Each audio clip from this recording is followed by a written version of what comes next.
Welcome to the ICL on a Tuesday. Tonight we have the Guardians of Light versus NashVillains. And we are here with our favorite pacifist, Gabriel. Say hi to the kids, Gabriel. I'm a pacifist online because if you faced me at CCS, I was quite the terror. Ooh. And we are joined by the Queen of Questing, Clara. One of the two. I think it was the second one. And I'm a bad friend. And oh yes, you are forgiven. A pleasure to be with y'all tonight. Ready to see some people playing some fierce Lorcana out there. Ooh, and we should have that tonight, that's for sure. And our third, but not least, our Garfield of a commentator, Yamuz Lasagna, Eric. Hey, what's up, everybody? I am very hyped to be here, ready for some Lorcana tonight. It was a big weekend, so I'm ready to go. You could probably remind the folks at home who don't know, what team do you play for? All three of you could. I'll start us off. Yeah. I play for Inkatink. We're based out of Connecticut. We play on Wednesdays, actually. Best karaoke people around. Yeah. Hi, I am playing for the Sunflower Illumineers, and this is a wonderful team. And I don't play on any team. I am a caster. I'm on the casting team. So one day, me and Katie and JDZ, we're going to go in there and teach all these folks how to play one day. But until then, we're going to let everybody else have a shot at this. Did your team fully disband? Does it No. not? Then tell them who your real team is. Yeah. Bro. Don't keep it a secret. There is no Illuminati. What are you alluding to? What are we alluding to? Mm-hmm. There is no Illuminati. The Illuminati is not real. You can rest easy at night knowing that it is not real. Everything's fine. Everyone's okay on the Illuminati. That's true. I'll tell you, 50% of the people on this panel are in the Illuminati. They just don't know who they are. Exactly. Oh, keep chatting for 1 second. Yeah, for sure. Yeah, absolutely. And interesting story too. If you've ever find yourself in the lounge, there is somebody who also goes by the Illuminati, but they got the message. It's actually Brennan DeCandio. He goes by the Illuminati in the lounge chat, which I think is quite hilarious. I always chuckle whenever I see his name in the chat. I'm like, yeah, he likes us. He likes the Illuminati. He's not hiding it from anybody. Yeah. Exactly. Yeah, we don't do the universal. Well, friends, thank you all for jumping on here. Thank you all for starting to watch some fantastic games of Lorcana. Just this weekend, there was just so much Lorcana to be had, so much news coming out of D23. D23, I think there was nothing quite like, even not being there, like just the experience of hearing everything that's going to be happening coming up. It was fantastic. I know we've got these teams about to play, but I kind of want to go around the horn and just quickly, I want to know from each of you, what's like the number one thing you're most excited about? Yeah, watching the panel on Friday, I was blown away. They just kept coming with heaters. So much good news. The online client. I mean, that's huge. Finally, that's huge. Yeah, just finally. I think we all want that to happen. We're all. I gotta say, the thing I'm really excited about is, and I'd love to see how they implement it, but I'm actually really excited about the idea that your set champs actually can feed into a larger tournament. I think that is such a cool idea. It helps to bridge the gap between like the casual players and the competitive players. Yeah. I think it's so awesome that they're doing that finally. Yeah, that was my number two for sure. Yeah, we all wanted it to happen. We're all super excited for that. But we're gonna they're ready. They're going. They wanted to start without us, so they're getting ready to go. So we're gonna jump on over to the action right now. Yeah. All right, and it's Clara and I. How's it going, Clara? I was doing fine. Right, a wonderful evening. How about you, Gabe? After this weekend, I am filled with the spirit of Disney Lorcana. And speaking of being filled with something, there is the terror that flaps in the night hanging out in dangerous loom here with as Josiah plays the Darkwing Duck after inking what I believe to be an emerald card. So I imagine what we're going to be seeing here is what we've kind of seen evolve from what used to be known as the Touch Paradise deck. As Avery, my favorite deck, inks an amber card to play Aurora. It seems to be the start of the Amber Emerald Eleanor deck. But this deck has variations upon variations. You never know what is the top end of the deck. Certainly. And after CCS, of course, we now know that there's a new version, a very, very heavy aggro start, but it does utilize Under the Sea. Thanks to Zan and team for bringing that to CCS and completely wrecking my life with it as we see Launchpad finding its way onto the table here. That is a really strong start to really get the engine going and really getting the cards for the mid to late game. Finding the resources to deal with the other side of the board. There are key cards we need to be aware of depending on what is the archetype. Yeah, certainly. As it looks as though we may have lost. Oh, we're back, folks. Okay. But this is, and I think you're right about that. And it's interesting because like what I've learned about this Emerald Steel deck is that there are very two distinct play lines that you start with opening up, and it looks like we're getting exactly the one we want with Josiah here. Potentially opening up the terror that flaps in the night, but Avery unfazed by the possibilities of having characters removed from this board, opting to play that Grandmother Willow, using the discount to play the Bobby, trying to find the pieces. Avery with that Bobby telling us, hey, I need to fix my hand a little bit. We did go ahead and discard a Pocahontas. That Pocahontas is very, very strong and continuing to advance the just how wide we can get on the board. So it'll be interesting to see what it is that Avery kept from that Bobby and what the rest of his hand looks like. Mm-hmm. Something really interesting is opting out of the Pocahontas in putting a Grandmother Willow, especially probably because the Darkwing Duck is on the other side and Terror Flaps in the Night is a card that exists. So yeah, certainly. I mean, Pocahontas can be good. They're both scary. Like the Terror that Flaps in the Night creates such an awkward play sequence for the Amber Emerald deck. If Josiah is able to secure some songs, we've got the Mushu now, so we can start singing Strength of Raging Fire. We can play the Terror that Flaps in the Night as well to be able to deal with this board pretty handily. When you're playing the Emerald Steel strategy, what you're effectively saying is, I'm not trying to lose to an aggro strategy. I do not want to do that when you're playing this. Exactly. The way I see it is this deck falls onto like an aggro mid-range kind of position. So in the matchup we are seeing right now, it acts as a more controlled deck for now. And it is really going well with the card advantage possibilities that we can see. Yeah, certainly. Now, we're seeing not so much the banishing happening from Avery's side of the board. So we're not seeing a lot of banishment. We're not seeing a lot of destruction of the board. So Josiah with a little bit of a slower start. Avery not really being disrupted.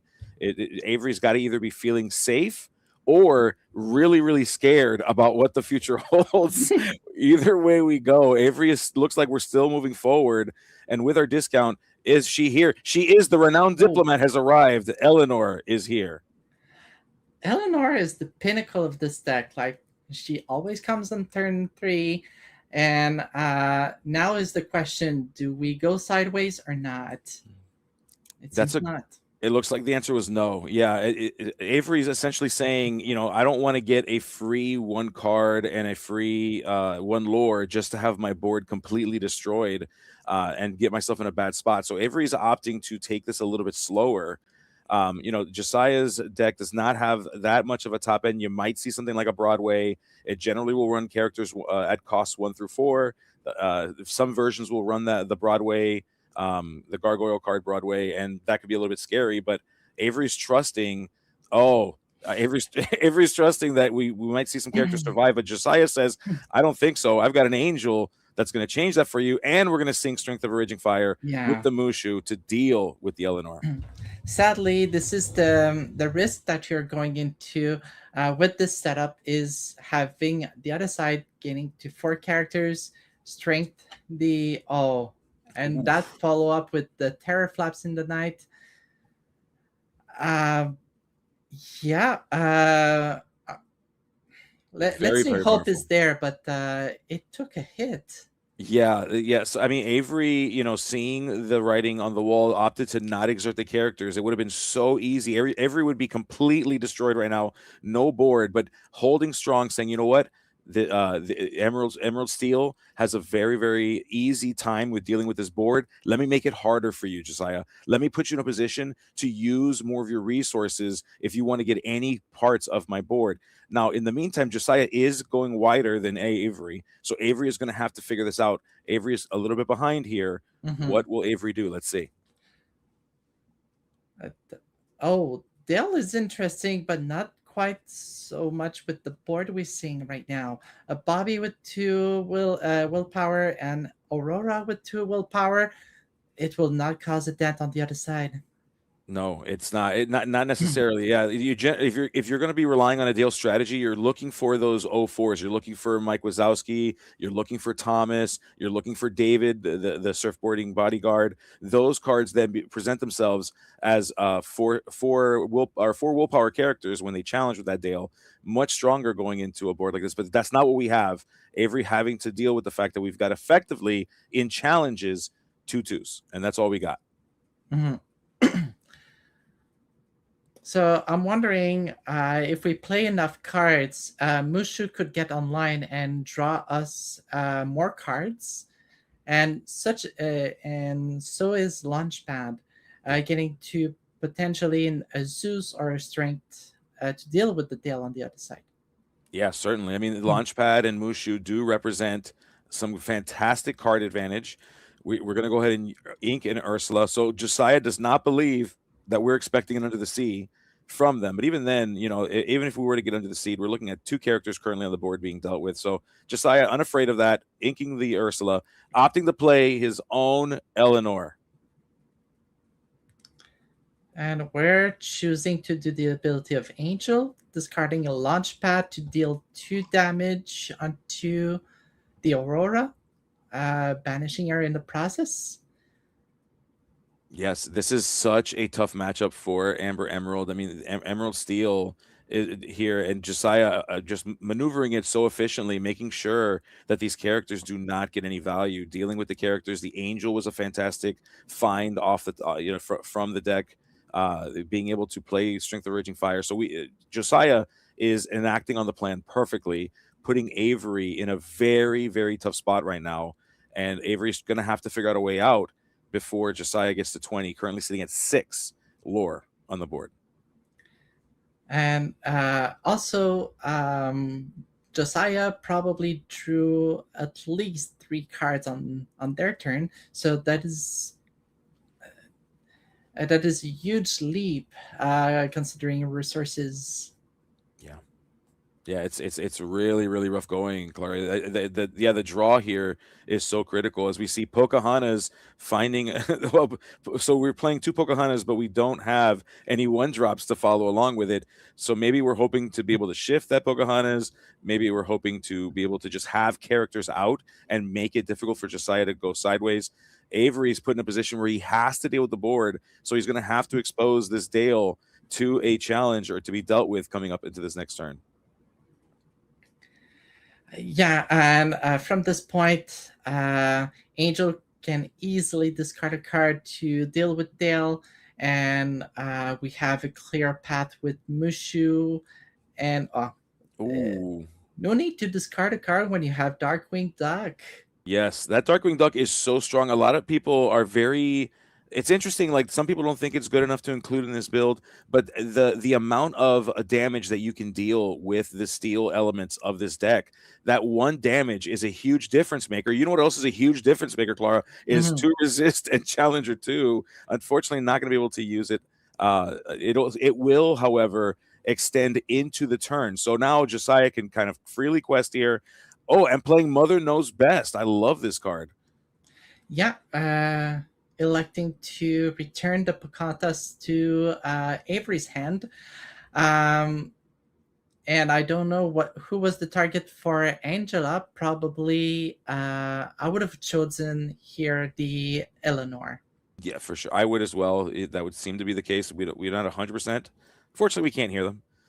It's that's certainly possible. But maybe we'll learn more if Avery is given the opportunity to actually do something in this turn.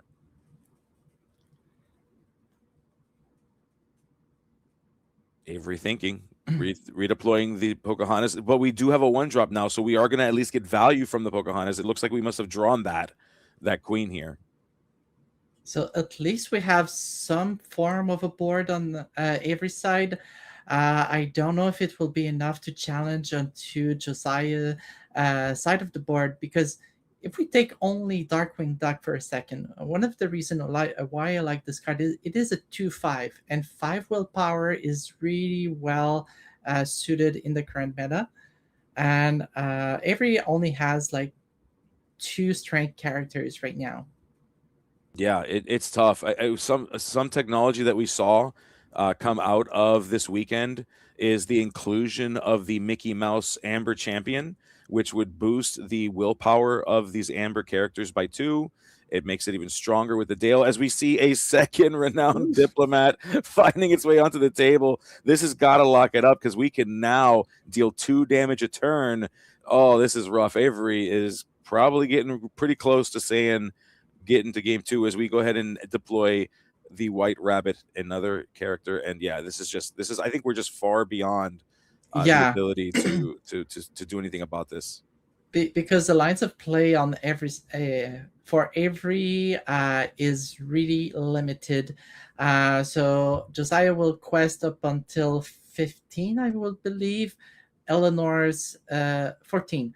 Eleanor's ability will trigger and get to 16, and then following turn is no recovery. No, absolutely none. Avery seeing the writing on the wall, I think making the correct choice here, opting to save some time, go into this game 2. That was rough. But the thing is, Clara, that is exactly what Emerald Steel is here to do. That is why it's starting to see a rise in the meta, because it deals with Amber Emerald so effectively. It has such clean ways to do it. Amber Emerald, which prior to this deck being a thing in the meta, just kind of felt like it would do whatever it wants, and it was kind of controlling the meta. But the meta was warped around it, and I think that the Emerald Steel strategy coming in here is going to help cut some of that away, maybe scare away some of these aggro lovers. Well, what it will probably do is make the Amber Emerald lovers rethink their strategy, incorporate some tech tools to go against the Emerald Steel, which is their worst matchup, I would believe. It will be interesting to see what would be next, because Grandmother Willow is an easy target for almost anything Steel has. It is, yeah. It is really, really rough. I think Amber Champion certainly has a way of making it a little bit tougher for them, but still, like the steel components, you could be standing still, not doing anything, and still just have your characters dealt with. So Avery is going to have to think about this, and we're going to wonder what technology exists in the build right now, because Avery cannot stop this game and refix the deck. We're going to have to go in with what we have, fortunately or unfortunately, as Avery is going to get a chance to go first. They're going to do their mulligan. So I'm curious what each of these players are thinking as they're thinking through their altars. Well, probably Avery is, I would consider in this place going for the fastest strategy to really put the Pocahontas in place and try to go the Mike Wazowski route to get potentially the shift Pocahontas. If we can secure that, the only way out of Josiah would be to have Strength, Zeus, and Terror. Each time is a card. It's a card to deal with the board, and a card less on the board for Josiah.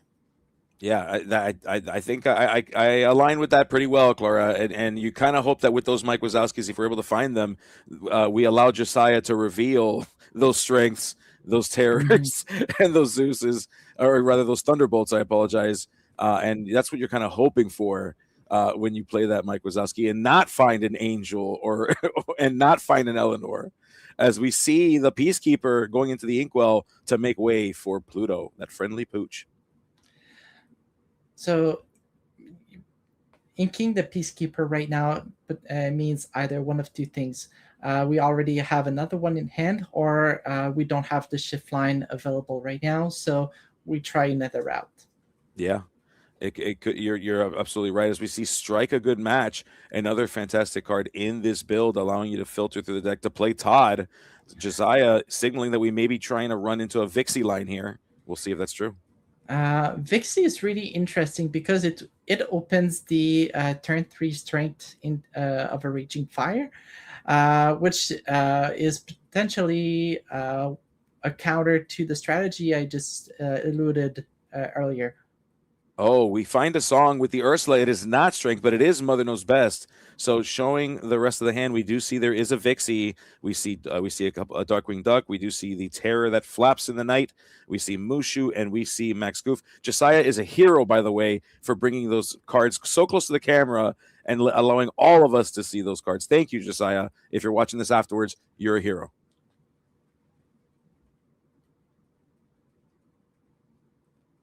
Okay, so good news. We have a Thomas.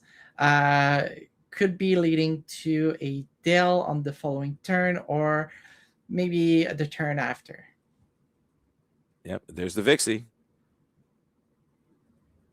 Oh, opting to yeah. So we're gonna go ahead and we're gonna deal with that Pluto. We're trying to reduce Avery's ability to play Eleanor here. So that Pluto representing the only means of a discount on the board, that's gonna put Avery in a really weird spot. Avery's not gonna be able to deploy Eleanor here. Now, does that mean that we don't have it? We don't know. We're gonna find out more as Avery gets a chance to go now. So from that point, we know there's potentially another Terror in Josiah's hand. If I didn't see it in the ink, so I don't know if Mowgli is not as played as it was before. May we see it? I don't know. Potentially, I think you're right, though. There are some builds that have opted to not include it at all. There's some that have opted to include it at 2. I think that there's kind of a bit of a dispute in the Amber Emerald community as to what the right approach is when it comes to dealing with the non-character cards. We see the Pocahontas finding its way into the discard pile with that Bobby Zamariski ability, and we're going to go ahead and play David. So we've got a bunch of characters, but none of them are discounted characters or characters that allow you to ramp. So Avery's kind of showing us here that we had a little bit of a weaker hand starting off. However, I will say at the very least that David, that Thomas, if we do have a Dale on board, could really be a good sign if we need to defend ourselves. But Clara, you said it best. We don't want to be defending ourselves. We're on the play. We want to go fast. We want to go so fast. And Avery's not going nearly as fast as he probably wants to. Well, if you want to go fast, you need to have a countermeasure, and Dale really comes in clutch when we talk about countermeasure, because it defends the board while we just go willy-nilly questing. Absolutely, yeah. Or else, the Terror that flaps in the night. So who will be chosen for the Terror? Yeah, it's an interesting choice. You can either cleanly deal with Ursula, you can apply 3 to the David, and then send a character into the David to take it out. It looks like Josiah is opting for a 1-for-1 trade, opting to get rid of the Ursula. That is an interesting choice because one of the best line here would be to put a Dale into play, considering dealing 3 damage to the bodyguard character and then challenging with Vixie would have been probably a better choice in my opinion. But let's see what would have been the right choice. Yeah, Agreed. We'll see. Will Avery punish Josiah with a Dale? He does. He punishes him with a Dale. And exactly, telegraph, Clara, you are a psychic. I love it. Yes. Thank you.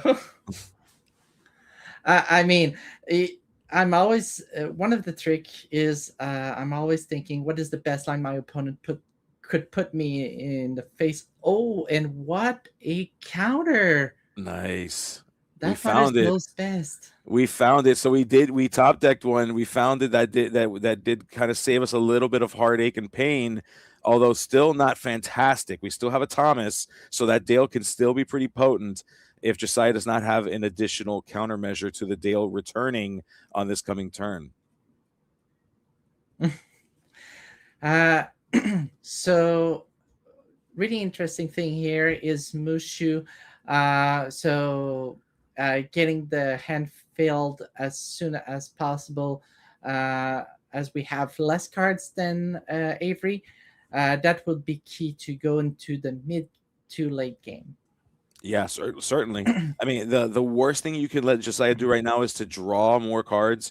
The more we can find answers, the more resources we can get access to, the scarier that Josiah becomes, the more terrifying it becomes to have to deal with this. Avery, however, is currently laser focused on deploying this Dale and trying to potentially deal with this board. Avery thinking through what the right play pattern is and having to make the choices. Let's see what Avery decides to do. This, you can see the look on Avery's face, the tapping on the playmat, thinking about what the right option is. There is no easy option there. I can tell you that, Gabe. Yeah, I feel like it never is with this deck. It's always fragile. The Amber Emerald deck is always in a very fragile state, just trying to skip ahead to 20 as fast as possible. And Avery has to decide, is Josiah's clock faster than mine? Do I need to be the tempo deck for now? And Avery looks like saying, you know what? If I'm going to deal with your characters, it'll be by you challenging into me. That is an interesting position because on the other side, the only challenges possible were Darkwing Duck and Todd, both 2/2s. And there's not necessarily any shift lines we've seen in those decks either. Maybe Todd and Copper. But yeah, potentially, as we see another Terra that flaps in the night, Josiah is just finding everything that they need to be able to be successful, using it into the Thomas in order to, so we're opting the quest with the Mushu. We're looking for more resources. All right, so we're choosing, so we're looking for more options available to us. We find something. We do play Strike a good match here. So we're trying to dig for the next step of our plan. That is okay. We have something better than Darkwing Duck that pings, and it's a Strength of a Raging Fire. Okay, that is. Oh, yep. This represents, Clara, a complete wiping of Avery's board. Not where you want to be in this point. Exactly, but Josiah is pretty much feeling happy, I would guess, right now. Understatement of the year.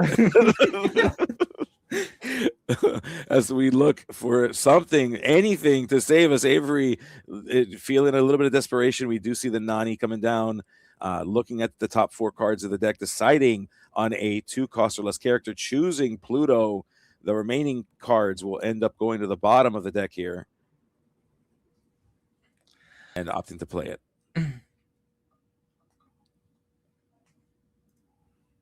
My goodness, Clara. This is tough. Poor Avery put into the worst possible matchup for him at this point.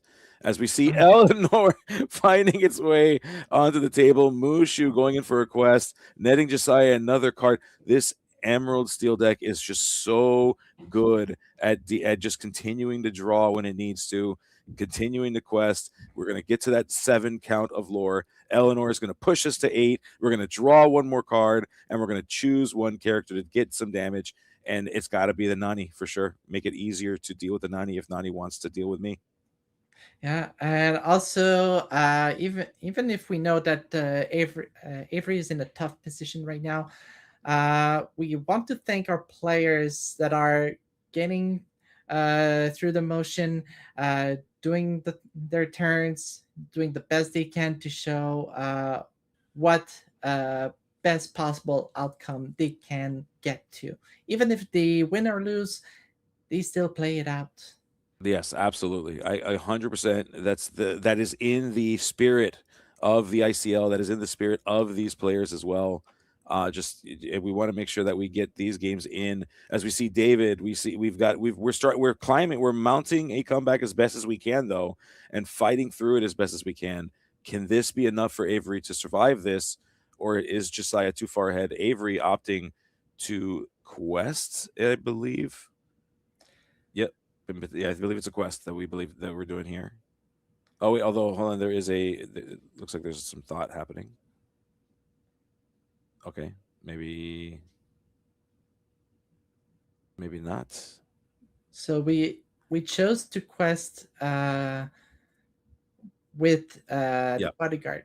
Yes. I have a blank, and I don't see the card right now. What is the name? Oh, I'm not. Yeah, I'm not sure which one you're referring to, but we do see that there was a challenge with the Nani. David. Yes, I apologize. Yeah, David. Yes, the protective snowboarder. Such an important card. It is, yeah, especially in the Amber Emerald strategy. Oh my goodness, it can be a 4/4. If you're playing the Amber Champion, it could be a 6/6 with Dale out. Eleanor coming in, dealing with the David, just keeping Avery low on the board. Josiah telling Avery, "You will not have a board if I can help it," and just continuing to take control as we just deploy character after character, Darkwing after Darkwing, and questing with the Vixie. We are 10-8 right now, and we have a 2-turn clock on Josiah's side. Avery is running out of gas right now. Let's see what he can play. Oh, that is good. That's good. Yeah, that could save us here. If there's anything that can pull us out, Nani is certainly one of them. We see an Aurora as well from that Nani. So Aurora is a character. It really helps, like putting more of a board. I don't know if it will survive to Avery's next turn. Yeah, that's a good point. Sometimes a glimmer is only good enough for one turn. That's sometimes that's all a glimmer gets in Disney Lorcana, Clara. But sometimes that's enough. Sometimes all you need is one turn in order to make a difference and to take the game back. Exactly. We've seen the boards moving on each other's side from turn to turn. It's a really dynamic match that we have here, and Josiah is keeping up, even though he played second in this game. Yeah, certainly. It's a very, very tough matchup. I'll tell you that that this was. I played the Amber Emerald strategy at CCS, and what took me out of my tournament run was Josh Satterfield playing the Emerald Steel strategy, and the board state looks pretty similar here. We see multiple Eleanors on the board. Just this is absolutely devastating. Going in for a full-on quest, telling Avery, "You've got no shot at dealing with me. I'm going to go ahead and just completely go sideways, try to get as many points as I can. I'm going to deal with your Willow, of course, put 1 damage on your Nani, and you need to stop me from getting 1 point of lore if you've got 2 characters to my 7. Yeah. And we have another Eleanor in Josiah's hand. Wow. Yeah, it was rough going. Josiah completely dominating that game, taking this game 2-0, not allowing Avery any space whatsoever. That was tough. Exactly. Wow. I'm curious to get some feedback from our players in that game. Probably have some insights for our viewers that are watching us. Oh, absolutely. I cannot wait to speak with Josiah about it and it'll be in just a moment. They're just working through finalizing the things that need to happen on the back end. We're going to get Josiah in here in a moment, not too late. But man, NashVillains rebranded from NashCana. What an appropriate title, just with the complete control of that board. The Eleanors coming in, the evasive characters with the Vixies, dealing with the board so cleanly, having the steel removal. That game was very one-sided. Avery never really being able to do much in the way of gaining an advantage, and it was just really, really tough to watch from Avery's side. Yeah, exactly. So for all the Amber Emerald players out there, you see the ravages of Emerald Steel. There got to be something. Yeah, there has to be. I do think that there is. I still think that aggro is still in a very good spot in this meta. It can still win, be in a very dominating space, but the technology, I believe, has to upgrade. You have to upgrade the technology. You've got to be able to deal with steel. You've got to be able to deal, and especially not only steel, but we saw Ruby Amethyst do very well as well at these tournaments over the weekend. Ruby Amethyst can also be very tough for Amber Emerald if they're not careful. So it's going to have to rethink its strategy. It might have to come back stronger. And some players are going to rise up to the challenge to make those tech changes. Some players may opt to just jump off the strategy entirely. How it affects the meta should be really interesting to see. Exactly. As we've seen, one key aspect of Emerald Steel and Ruby Amethyst evasive is just that, evasives. It's evasives, pingers, board control. It's everything that they have. So we aggro as aggro players, we cannot just go head in, and so this will be the game of there's got to be a new version coming up that uses evasives or just has a bit of control, reliability. I don't know. Yeah, no, I agree with you 100% on that. It totally makes sense. Just waiting on word to see if we've got these interviews on their way. Just hanging tight on that one. But folks, those of you that are hanging out with us on Twitch, those of you that are hanging out with us on YouTube, I just want to say huge shout out to all of you for hanging out with us. Thank you for doing that. Make sure that you hit all the buttons. Make sure that you do all the things. Follow V Vonderland. I think I said that right on Twitch. Make sure you click the buttons. If you're on YouTube, come on over to Twitch. Click the buttons there. If you're on Twitch, head on over to the ICL channel on YouTube. Click the buttons there and make sure that you get notified whenever we are live, because we want to be able to bring you all of the Disney Lorcana action live and in charge. And especially get to see really dedicated players at the top of their games going through those matches for your own entertainment. Like, don't sleep on it. It is raw data waiting for you. Like, you don't need to jam some games. You can see those games in front of you.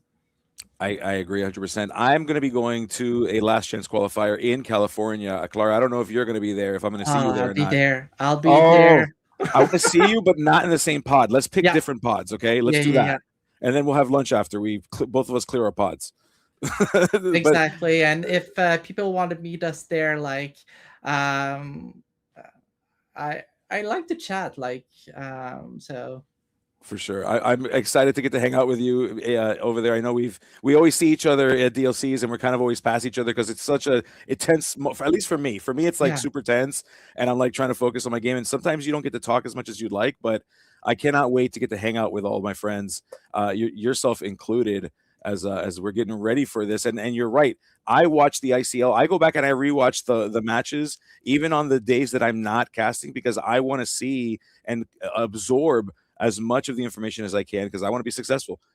And even if you're not doing that, even for set champs coming up, you might want to be successful there. It's a great chance to do it. However, Clara. I've heard from the producer in the background, the producer with the most. We do have the interview coming up. So Josiah, come on in, my friend. We are so excited to have you here, and congratulations on your victory here in this first game, this first round of this night of ICL on a Tuesday. Talk to me. How are you feeling? I'm feeling good. Feeling pretty good. I picked up the deck last night and put about like 30-ish games in on it, and just was hoping it was enough. It certainly it was. It certainly was. Let me ask you this: what? So you know, I don't want you to. I'm not asking you to reveal your team strategy. However, I do want to know what led you to decide that for this first game that it was Emerald Steel that was like the right spot for, like it was the right time for that. Without giving too much away, there's another color combination that I've probably put like hundreds of games on this set already. And it's more control in the way I like it. But another person tonight is going to be playing those colors. So I couldn't. So you had to pivot to something else. And what made you decide on Emerald Steel? I'm curious. It's the color combo that got me into the game. I saw it was doing well, and it won me my first set champs back in set 4. I was probably a month into the game at that point, and it's my first TCG. So, yeah. Oh, nice. Yeah. First TCG. I love to hear stories like that. So it was your first TCG. It was my first one back from a long time. So like it's been a long time since I played card games. Disney Lorcana, the Disney IP certainly has a way of dragging people back in. It's so cool.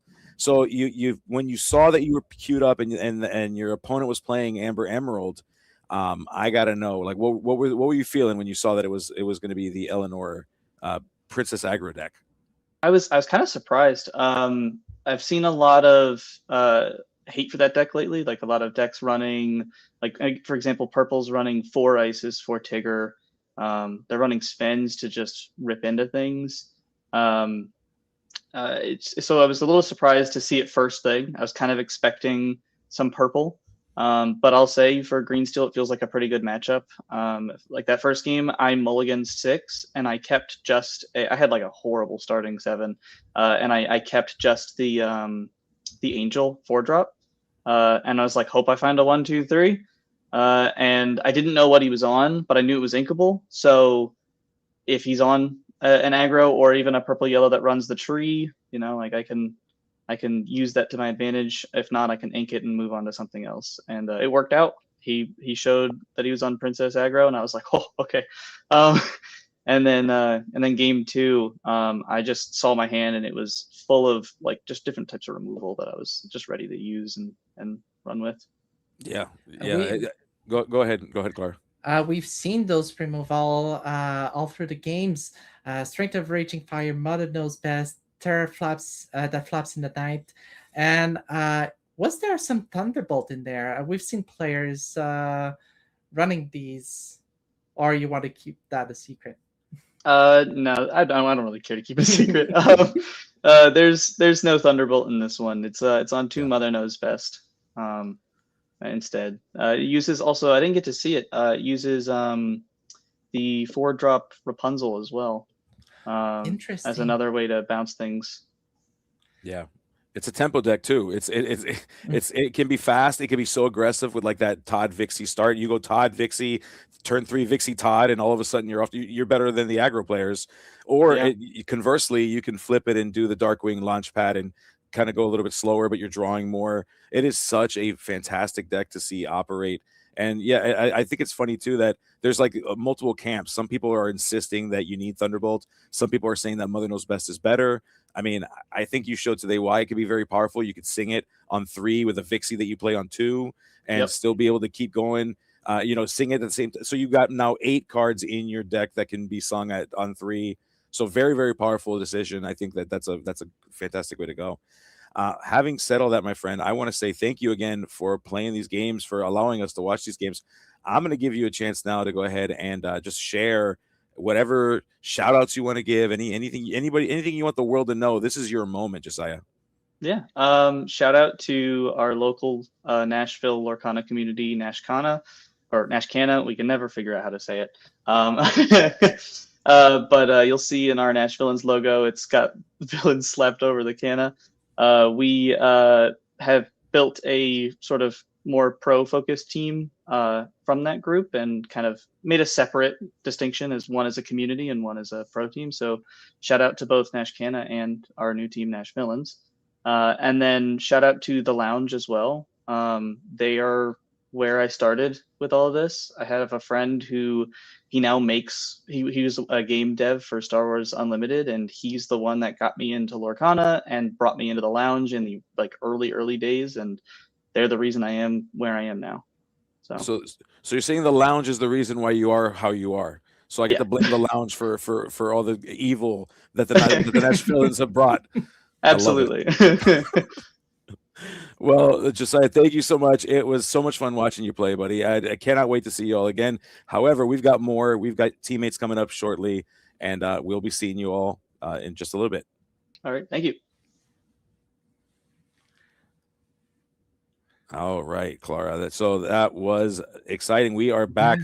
My goodness. So NashVillains taking the first game, the Guardians of Light in their debut season, going to have to come back, do what I like to call a little bit of a reverse sweep if they have any hope of winning this night. Yeah, we still have 2 games waiting for you, 2 other rounds. So let's not lose hope. Let's strengthen our arms and get back ready for the matches.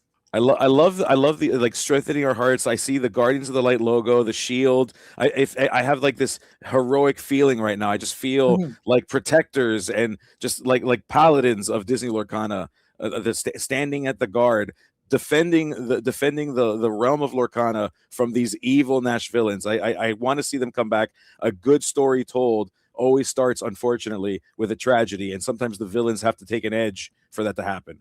Yeah, all good stories starts with a setback, I believe. Like something is happening, like some action, and I just gotta say, watching that logo, it is really strong and evocative. Yeah, I like it. Yeah, I do. It reminds me of a certain property that we won't mention because of a certain item that happens to be inside of that shield. I'll let you all figure that out as the chat is probably blowing up what they wish was happening at D23 that didn't happen. But here we are, folks, and we have this shield to help us bridge that gap in our heart in the meantime. We're just waiting on some news as to whether or not we'll be able to see any more action. I hope we do, Clara, because yeah. we're going to find out more in just a bit. Ooh, okay.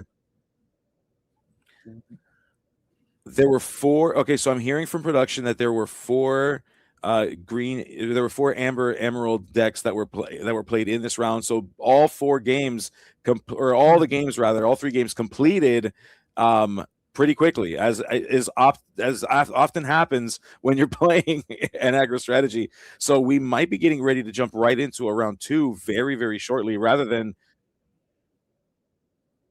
Oh, my apologies. I'm lying. I lied. We finished way too soon. My deepest apologies. We're gonna buy some time. So you and I are gonna be vibing, Clara. So we talked a little bit about D23. You mentioned like the top thing that we really were happy about, right? I know you mentioned the digital client coming very, very hopefully sooner than later. We didn't hear a date, but hopefully sooner than later.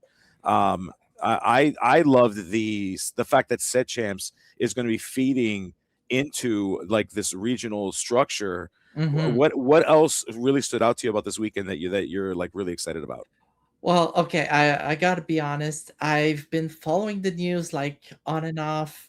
I have the big lines, not the details. So please, Gabe, help me fill the blanks here. But we've seen some spoilers. We've seen the client. The client is maybe the thing I'm most excited. But coming to a close second, I would say the incentives to bring back players to the local scene.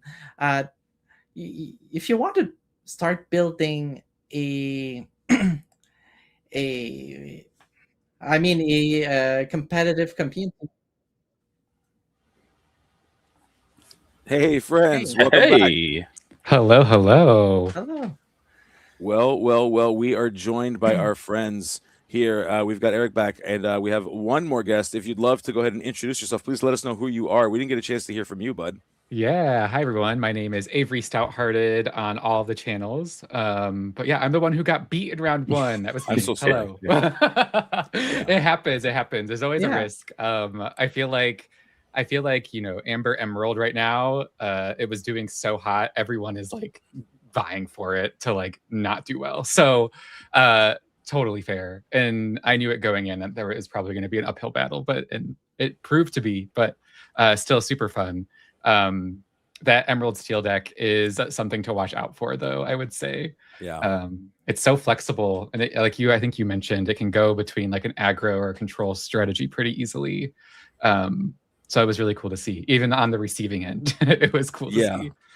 Yeah, it was like a beautiful destruction. We watched this beautiful controlled destruction. I understand I totally vibe with that feeling, because I feel the same way. I'll be sitting back and just like losing in the tournament, being like, I'm not even mad. I'm impressed. Yeah, totally. You guys were talking about D23 as well. I played in the CCQ. I was there. Okay. I was on Emerald Amber as well, and got just completely obliterated again. I feel like everyone is so sick of that deck. They're so sick of Eleanor. I think I went like 3-4 at the end of it. But yeah, I played that deck as well. I ran into a lot of it was a lot of Amber Amethyst, like that control kind of vibe. So I hit 3 in a row, and that's like kind of what kicked me out of it. Yeah, there was a lot of it at the CCQ. That deck is hot right now. It really is. It is. It is hot. Yeah. I will say it's in a really awkward spot right now, because right now it's built to be mid-range. So like it's not really. Some are, and I consider them at this moment to be somewhat. And you can disagree with me, but I consider them to be somewhat greedy. Some of them are running things like Raging Storm. Some of them are running like the Cauldron. I think that we might be too early for that. Like we're trying to scare away the aggro. But what's happening now? We're seeing Ruby Amethyst kind of on the rise. It's won a few CCQs. We saw 2 of them placed really highly at CCS as well. So I think Amber Emerald is kind of in this weird spot where it needs to decide: are we still a mid-range deck? Are we need to be more of a control deck to deal with Ruby Amethyst? So like I think that we're like in this weird part of the meta where like it's kind of shifting and morphing in real time, which I love about card games. Yeah, I think you're going to see Amber Emerald go towards more of a song strategy again, like bringing back the Mickeys so they can Under the Sea and like do a one-sided board wipe. I think that's going to be super, super relevant. So if I had to guess on the evolution, I think there's going to be more Amber Emerald song builds going into the future. Yeah, and I don't know if I know you were busy fighting for your life at the CCQ. I was. Did you get a chance at all to see the build that Zan brought to Charlie's? I did not. Tell me about it. So it basically takes the best parts of the aggro deck. It uses it's pretty much like 90% the aggro shell. Okay. The only thing it really takes from like the control version is it's running 2 or 3 Under the Seas. It's running the Mickey Mouse Expedition Leader that shrinks people, but it's also running the Amber Champion that grows the willpower, so that way the Dale is way more effective and challenging. Yeah, so I like that. So there's a chance that there's something there. I mean, Zan did really, really well. He made it all the way to the top, to the top, and the person that took him out, of course, was the person who ultimately won Charlie's collectible show, Garrett. But yeah, so I think there's something there in terms of the evolution too. Yeah, I have to check it out because I need to figure out. Now I have to figure out what deck I'm going to play because the one it's been a struggle. I was on Steel Song and I didn't feel very confident because it's kind of like you lose to yourself a lot with that deck. Because if you don't draw what you need at the right time, it just kind of like fizzles. And so I went to Amber Emerald because I was like, okay, I can do an aggro build. I don't have to think very hard. I was going into the D23 event. And I knew that whenever I play event, I try to maybe go more aggro because I don't have to think as hard, like big brain strategies. Sometimes I'm like, but now I have to figure out what I'm going to do. I kind of like that Emerald Steel build. So not gonna lie, I might have to go for that. It's easy. It's easy to like. It's really good right now. Right. But we'll see. Oh, like, come to the other side. We have cookies. Right. Oh, Clara, you would. That's funny. Yeah. You know what? I'm very easily swayed to join anything that's evil. So if it's bad, I'm like I don't even need the cookies. You can keep the cookies. We'll just hang out because evil is cool. I love the bad guys for sure. Yes. My Can't goodness. agree. So Eric, we've heard everybody talk a little bit about the D23 stuff. I know you mentioned the digital client. What else are you excited about when it comes to what we heard from D23? I mean, probably the new rarity is pretty wild to me. The illustrious rare. Mhm. Me and my team yesterday, we had a team meeting. We were actually taking a vote what the other 5 characters could be, what other villains might be included. But yeah, I'm just as a player and a collector, having a new rarity, having that release weekend's going to be so crazy. I'm really looking forward to that. Yes. Yeah. If you want to get your hands on any of that product, make sure you are following a local game store and make sure you get your pre-orders in, because I promise you, when those illustrious like start hitting the marketplace, it's going to be crazy. So get your pre-orders in, everybody, is what I would have to say to that. Yeah, it's been like that for the past few sets. I know. I mean, totally. I got caught up in not doing anything, and I regret it. Yeah. Oh. Yeah. You got too comfortable, Clara. You got used to a world where, you could just walk into a gaming store and there's happen to be product on the shelf. I used to be able to walk into like gas stations or like a Target and have like tons of stuff to buy. But it is not the case anymore. No. Yeah, the last couple sets, you can't find it. You got to go to your local game stores. Oh my goodness. Hey, yeah. If there's something good about this, is going back to the local game store. It is an essential part of the gaming community. I've seen other players in other TCG really say it out loud. Always go to your local game store. Put reference below. And yeah, and one of the things that excite me about the D23 announcements is especially everything about the making it back to the local environment. Yeah. So I don't know what you've seen about it. Any details that you like about it? There's so much there, but I just want to, not to interrupt you, Clara. I'm so sorry about that, but I just got word that we are actually about to get ready to jump into the round 2. So before we do that, I want to make sure I give Avery and Clara a chance to give any shout outs. So we'll start first with Avery. Any shout outs that you'd like to share? Yeah, shout out to my team. Oh, no, Avery, you stay. You're casting with me. I am casting with you. Yeah, so you get to do yours later. Clara, cool. The floor, my friend, is yours. Hello. So thank you so much. It is always a pleasure to be with you. Please be sure to follow me in social media, everything Questing Queen TCG, or you can follow my team also, Sunflower Illumineers. We have a Facebook page where we post everything that is happening with our team. And we'll be there at the LCQ. So for anyone out there going there, please come see me, have a chat. Yeah. All right. Thank you, Clara, for hanging out with us. And we'll see you soon. And Eric, we'll see you later, buddy. So don't worry. You'll get a chance to talk a lot with me. But for now, me and Avery, we're going to talk bad about... Let's get it. Yeah. Oh, as we see Humble hanging out over here with the Guardians of Light up against Spencer Stevens from NashVillains. Avery, I can't imagine you have a favorite in this matchup. Oh, I'm a little biased. Might be a little bit biased, maybe a little salty even. You love to see it. You got to love. No, I'm just kidding, Avery. You have been so gracious and so like even in this moment, like you could be really upset. I think just being able to see you on here immediately after is a great way for all players of Disney Lorcana to learn how to be able to take a loss and just take it in stride. Totally. I mean, it's the only way you ever learn is by losing. So if you learn anything from me, like take it on the nose. It's all good. You just keep playing and keep learning and keep evolving. That's the beautiful thing about Lorcana. Absolutely. And Humble here, I cannot wait to see what Humble's playing, although I have a sneaking suspicion I may or may not know. Oh, You're man. gonna be wrong. And I think he's. are I you think telling me? somewhat. Yeah, I think somewhat. I think he's on some jank. I heard. So we're gonna see. We're gonna see what's happening. I'm so excited to see Humble play something else. That's actually really exciting. Okay. Oh, I can't wait. I can't wait. I can't wait. All right, good. Yes, R&B yes, telling me that I am totally wrong, and I'm so excited too. All right, good. I'm stoked. This is gonna be a good match. This is gonna be a good round. So good. Be good. All right, so we see the mulligan happening. Of course, the traditional method of cut here for the ICL is you place some number of dice on top of 3 stacks of cards. You decide an order, and 80% of the players will just do what their opponent said to do, and that's always how you go. Exactly. That one threw me off. I didn't know that was the tradition until I played my first round, so that was cool to see. Yeah, you learn something new every day.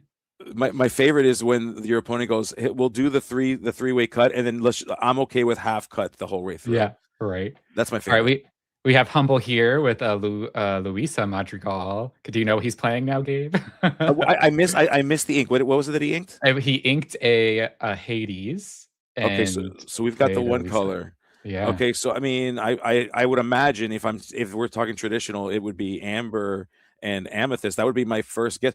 Okay, right. Okay. Yes, go. Let's go. I know how to play Lorcana, folks. I know it. There was a test, and it looks like the NashVillains are on the aggro. Yeah. Emerald Amber. So let's see how this goes. Yeah. This is the deck that I struggled with when I was on Emerald Amber. Was the purple yellow too? I ran into 3 of them at D23. So yeah, they're doing really well right now. They are. I will tell you. So I played Amber Emerald at CCS, and my tech that I used to defend against it was I played Finnick, and I leaned heavily into Rapunzel, because what I found is if you can bounce the Willow or the Ham, they have a hard time. Like it makes it very awkward for them to get to that Demona turn, because what they're really hoping to do is to get to the Demona, blow you out, and win the game. But when you make them wait too long to get there, you have no cards in hand, you benefit from it, and even if they do get a board wipe on you, which generally they won't, you'll still have like 2 or 3 characters left, you can just redeploy your hand to the table. That was my trick in dealing with it. Totally. I feel like for me, the other big pieces were the Dale, because it makes their trades kind of awkward, and the Rapunzel was pretty key. It looks like Humble is playing the strategy of the cat, which is good to see. That's always helpful when you're going against aggro. And then we just had a Mike Wazowski hit the board on Spencer's side. That's always great for card draw. It is, but punished Humble finding a non-character off of that Mike Wazowski as we go ahead and deploy that second Mike Wazowski. However, we find a Dumbo, and boy, oh boy, that's quite the card to find off of Mike Wazowski. Yeah, I'm excited to see what Humble does here. Yeah, Humble is of course deploying slowly. We're inking a card that we believe will not be useful here. I'm going to go ahead and go on a limb and say he's right. Inking that strikes. He is. That's a good ink choice. Let's see what he brings down here. Thinking about it, we've got 4 ink. That means we can do some crazy things here. And Tigger, bouncing all the way. Let's see who he bounces. Spencer was smart questing or activating the Pluto with the 0 and not leaving anything else quested, because that minimizes the impact of the cat. Yep, it certainly does. It certainly does. Okay. The cat, and you have to imagine what would be an impending shift Luisa too. That would be devastating too for this board state. So having all these characters, I think this is a very good method of dealing with it. And what's cool is that if we can get to that Dale, Dale is of a will. Dale allows these characters with becoming 4/4s to exert somewhat freely at this moment where we stand, because you can only clear characters and not remain with damage on you. Exactly. Yeah, the Dale is pretty key here, I would say, especially when you have a cat on board. It just makes everything super awkward to deal with. Yeah, absolutely. Absolutely. And so we see Spencer inking the Ursula, going to go ahead and exert 2 in order to play Pocahontas. And he does have the 1-drop that I think he bounced that Aurora with the Tigger. Yeah. And we got another one. So 2 Pocahontas and an Aurora played. So Spencer's signaling here that they believe that the way to success might potentially be with a Peacekeeper shift and just kind of like double skip all the way to victory. If we can do that, that would certainly be very powerful for Spencer here.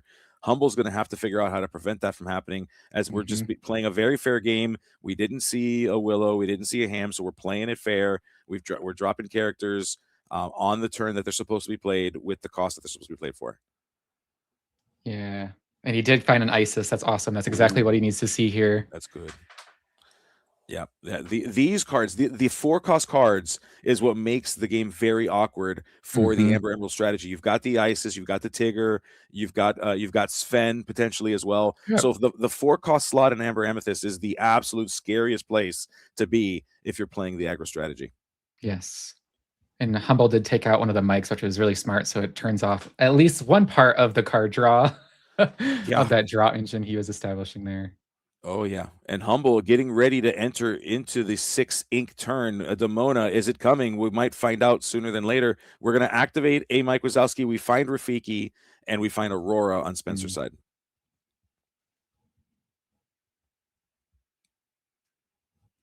Now the question becomes, what else do you have, Spencer? Yep, exactly. How much more wide can you go? If you're expecting a Demona, you have to go as wide as you can. You want to be able to come off the other side, having some characters left. You want to empty your hand as much as possible to try to gain the benefit of drawing those 3 cards. So Spencer, that Nani does replace itself. So could be good, could be bad.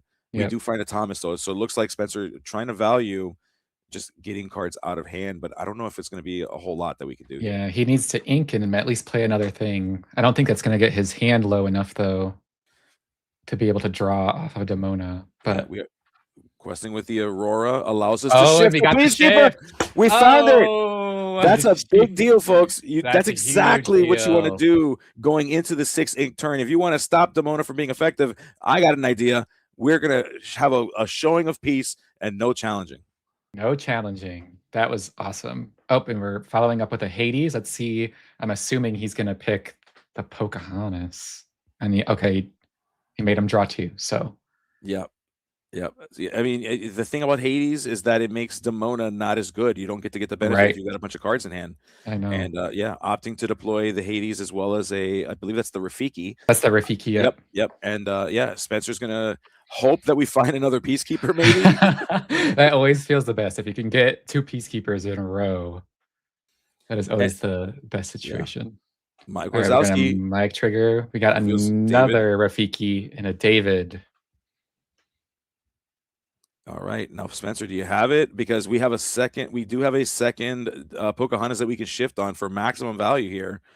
So Spencer's got to be hoping for everything to find it. Thinking through what to do.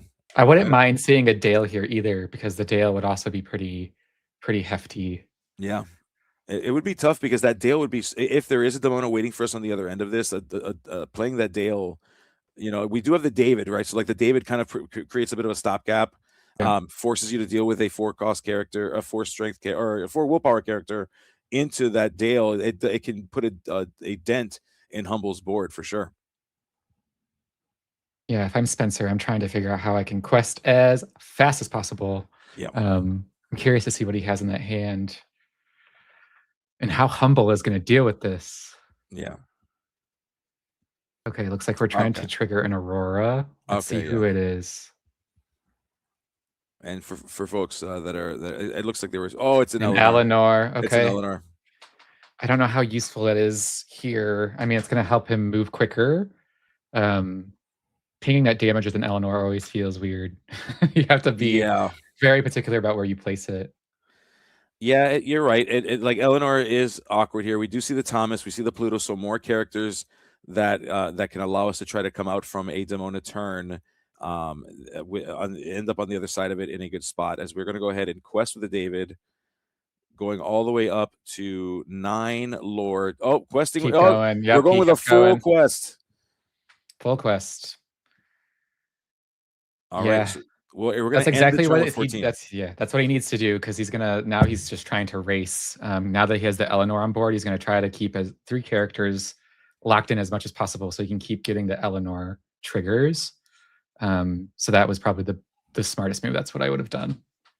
Yeah. Let's see what Humble's response is here.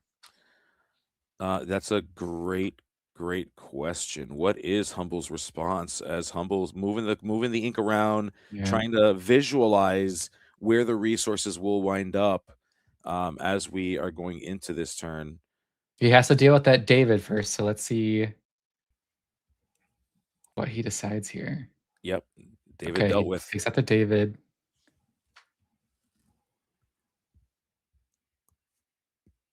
I think Humble going into these challenges, of course, maybe deciding, well, the Demona is not valuable here, so I'm just going to do the cleanup that I can with what I've got here. And with no Dale on board, these trades are pretty easy, and he's loading up his characters with damage. Yeah. Yep. And I will say that those Pocahontas being sideways is certainly going to be big value for the Cheshire Cat, that inexplicable cat. So that's going to create some problems for Spencer as well, especially because he deployed a Pluto last turn. That Pluto is a nice, easy, clean target, as well as that Aurora. It is like, if I'm Humble, I'm trying to get rid of the Eleanor trigger. So you're trying to get down to at least 2 characters on board if you can make it happen. Yeah. We see Nani dealt with. I don't know if we're going to have to make some decisions here. Yeah, he's going to have to move some damage with the cat. I'm assuming taking out the Pluto. But let's see what he does. He still has a ton of ink to deal with too. Yeah. He has enough strength to take out the Pocahontas, but he's going to have to trade. Yeah, you're absolutely right about that. Okay, so let's see what he does. So he is going to trigger the cat. Let's see where he moves the damage. I'm assuming to the Pluto.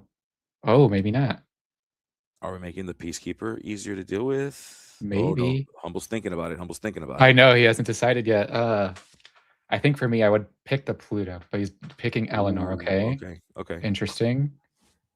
Because he has another cat. That's why he's gonna. Yep, he's gonna take out the Eleanor. That was perfect. Very well Beautifully done, Humble. Yeah, that was beautiful. Beautiful.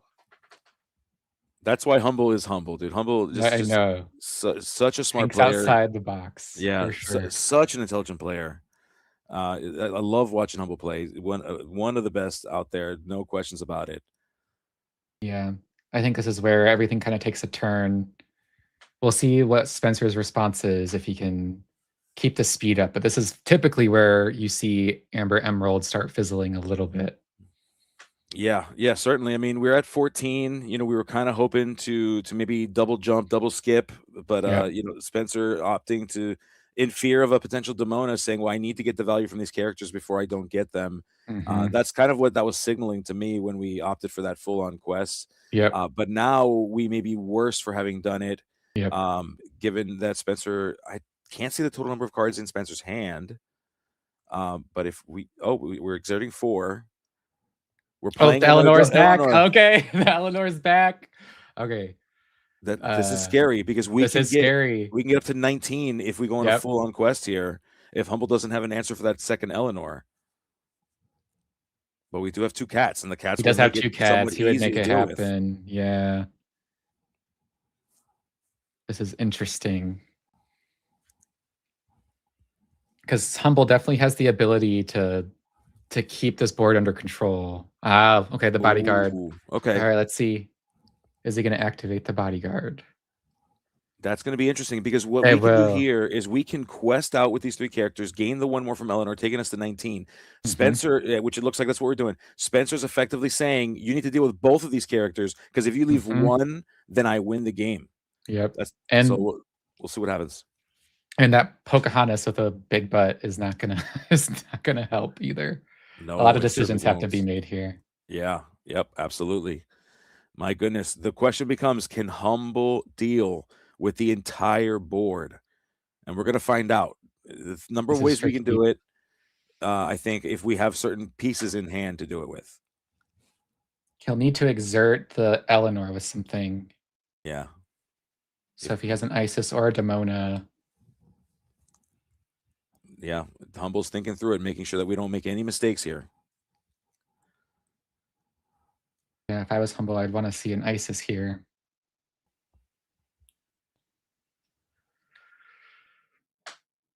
Oh man, yeah. This is such a pivotal moment. This is so tough. This is so tough. And let's be clear. Let's even if we wipe this board, Humble is sitting at 2 lore right now. So he has a long way to go. Humble's going to have quite a number of answers in hand in order to make the victory here, because Spencer just needs to deploy one character a turn and say, do something. Drop a character, do something. So Humble is going to have to not only deal with this board, but is going to have to then go as wide as we can to shrink the clock as much as we can shrink it. Yeah, he's trying to do the math with the cats because he has the 2 cats out. So he's got to figure out, how do I keep the damage around to make them the most useful? Yeah, this is one of those turns that are really awkward. This is why you play as fast as you can on turns like 1 through 5, because you're good. Every once in a while you get a turn like this, and you're gonna need that. You're gonna need those seconds here for sure. Definitely. All right, Humble, what you got?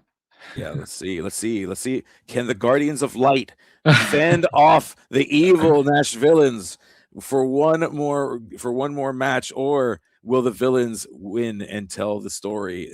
So let's let's see. He's deciding. He's trying to see what to play. Oh my goodness. I feel okay. He does have a Demona. That's what he needed. That's what he needed. Now he has to deal with the issue. Now though becomes the David, because you have to take out the David first before you can do anything else. Yep. Okay, so he's perfect. That's gonna go for the Eleanor. Yep. Beautiful. Okay. And then he still has. Can he do it? He can still do a cat trigger here too. He can. He used Hades and Cheshire Cat in order to deal with the Peacekeeper. He's got a Pluto. He's got a Thomas left. It looks like we're activating. Oh, we're gonna go ahead and challenge into the Thomas. Yep. Thomas, and that's then move the damage, and that's a clean board. We've cleaned the board, but again, Humble now has to fight back and climb all the way to 20. Spencer needs to drop a character and say, do something every single turn. I think Humble is in a really good position with having 2 cats. This is going to be an uphill battle now for Spencer. Yeah, certainly. As Spencer turning 3 sideways to play a Nani, which will find more ways to put characters down. There's a number of different approaches you might want to take here. You can drop one character at a time, but that could be a problem if we find something like an Isis. So maybe you need to put 2 characters down to try to force a Demona to deal with the board. We do, however, I say that, but look at the number of damage counters on Humble's side of the board. Those cats are eating for days with all of the damage counters. They are eating, but I think Spencer is being really good about the strength of these characters that he's playing. With that Nani, he's going to have to use both cat activations just on one character. Yep. And he's going wide. He is. Yep. He's saying, I don't think you've got more answers than the cats, dude. Yeah. Let's see. Can you do another Demona? Bring it. All right. Humble really needs to see another Demona here. Yep. We're going to go ahead and ink a Gaston. Not going to help us here in this matchup. We're going to go on a full-on Exert. Okay. Interesting. Oh, is he going to clear the board? I think he's got a Raging Storm. He found the storm. He got the Raging Storm. Board cleared. Oh my goodness, he found it. A Raging Storm that actually saw the light of an aggro match is always interesting to me. That is wild. That is what you wanted to see there. Oh man, Spencer deploying more characters here. We see the Bobby coming down. We see the Peacekeeper. Okay. This is going to be rough. I don't know if Humble can survive. Another Raging Storm. We have a second one. Always. Humble. Right. Better lucky than good here. We holding on to those things with every ounce of strength. Dropping a Rapunzel. Telling Humble, do something. He got it. Humble not able to deal with that Rapunzel.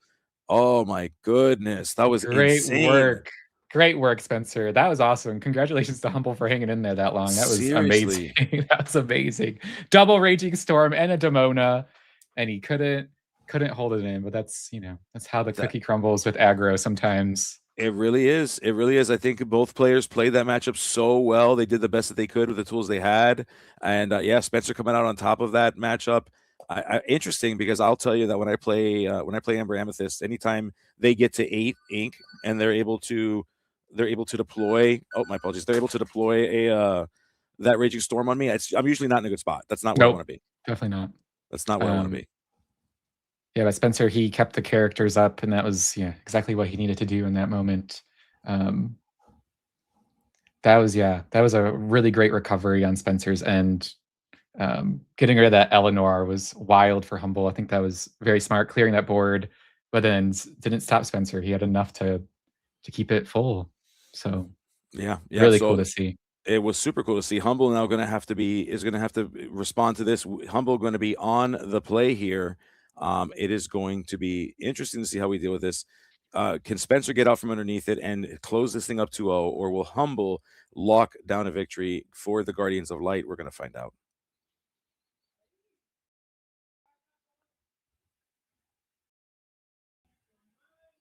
Looks like Humble is throwing back 5. Yeah, that looks like the number. I see maybe 4 potentially.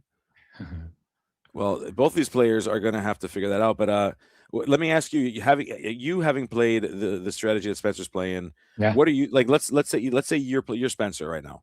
Yeah. What are you looking for? How do you get out from underneath this when you're on the draw? When I'm on the draw, that's a really good question. For me, I'm trying to, if I'm on the draw, I'm still trying to go as wide as possible, but I think I'm trying to prioritize more of like the action, some action removal, but not against this deck. This deck in particular is tricky. I would probably try to find my Dales and my Eleanors and get them out as quickly as possible is my strategy against a yellow-purple. Yeah. If I was against anything else, it would be trying to get my Ursulas and Mowglis. And I also run Lenny in my deck to try to remove some of the actions of some of the other colors. But against a purple-yellow, I'm prioritizing a Dale. I'm prioritizing the Eleanor. If I can find both Pocahontases in my hand, my opening hand, that's like great, or at least half of it. That's probably my strategy for this. Yeah. I mean, I wouldn't hate seeing like a Willow Thomas first and seconds. I wouldn't be that mad if that's what I put down. Right. To your point, and then if I can find a way to deal with the Willow or a Ham, like slow that down somehow. Yep.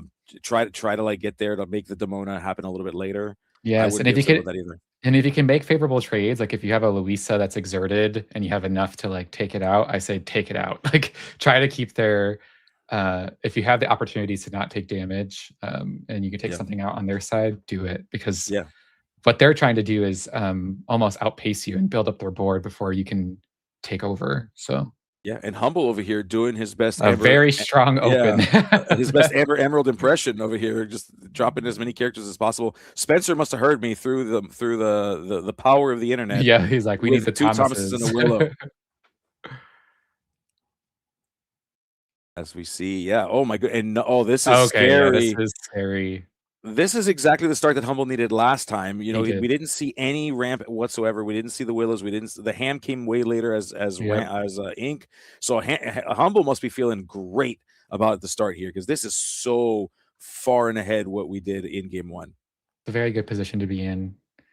Oh, and it looks like Spencer is playing the more looks like he's playing the Mickey Mouse. So that's interesting. That means he probably has Under the Sea at least a few copies, which is potentially, and if he's using Zan's build that came out of Charlie's, he might also, we might be looking at the Amber Champion as well. So like this Dale could be 6, this Thomas could wind up being 6, and the Willow could wind up having 4 willpower, and that would be insane. I think Spencer's doing what he needs to do for this, but Humble is in a really good position too, especially getting a cat out like this.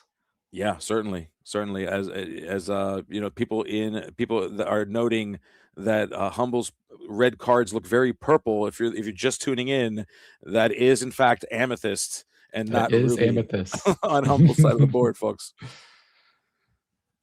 He did switch it up on us this round. And I love to see it. I love seeing the switch up. I think especially right now, like this deck has such a good matchup spread, so well rounded in the meta right now, as we're inking a Dale on Spencer's side to try to figure out how to get more stuff out. We're gonna go ahead and play the Pocahontas at a discount. We're gonna shift the Peacekeeper, and we're going in on a full-on quest. So no challenging. The Dale makes challenging really awkward for Humble anyway, so I don't know if he would have necessarily, because nothing would have stuck really. But yeah, we'll see. So that was an ink pass, I think, wow, on Humble's side. It was an ink pass. Wow. Wondering if we're saving something for a turn where we can do something about it, not trying to waste the resources. We see Mike Wazowski. Oh, we got an Isis. All right, we find a Pocahontas guiding the path on Spencer's side. That Isis feels good here because you can use it to take out the Dale. Mm-hmm. Of course, you have to make some sort of sacrifice. If I was in Humble's position, probably quest Illumineer. Yeah, give it the boost. Spend the Rafiki. Yep, to get rid of that Dale.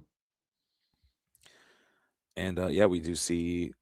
We found another Mike Wazowski with the Nani. That's exactly what you want to find with that Nani. Mike Wazowski is so powerful. So powerful.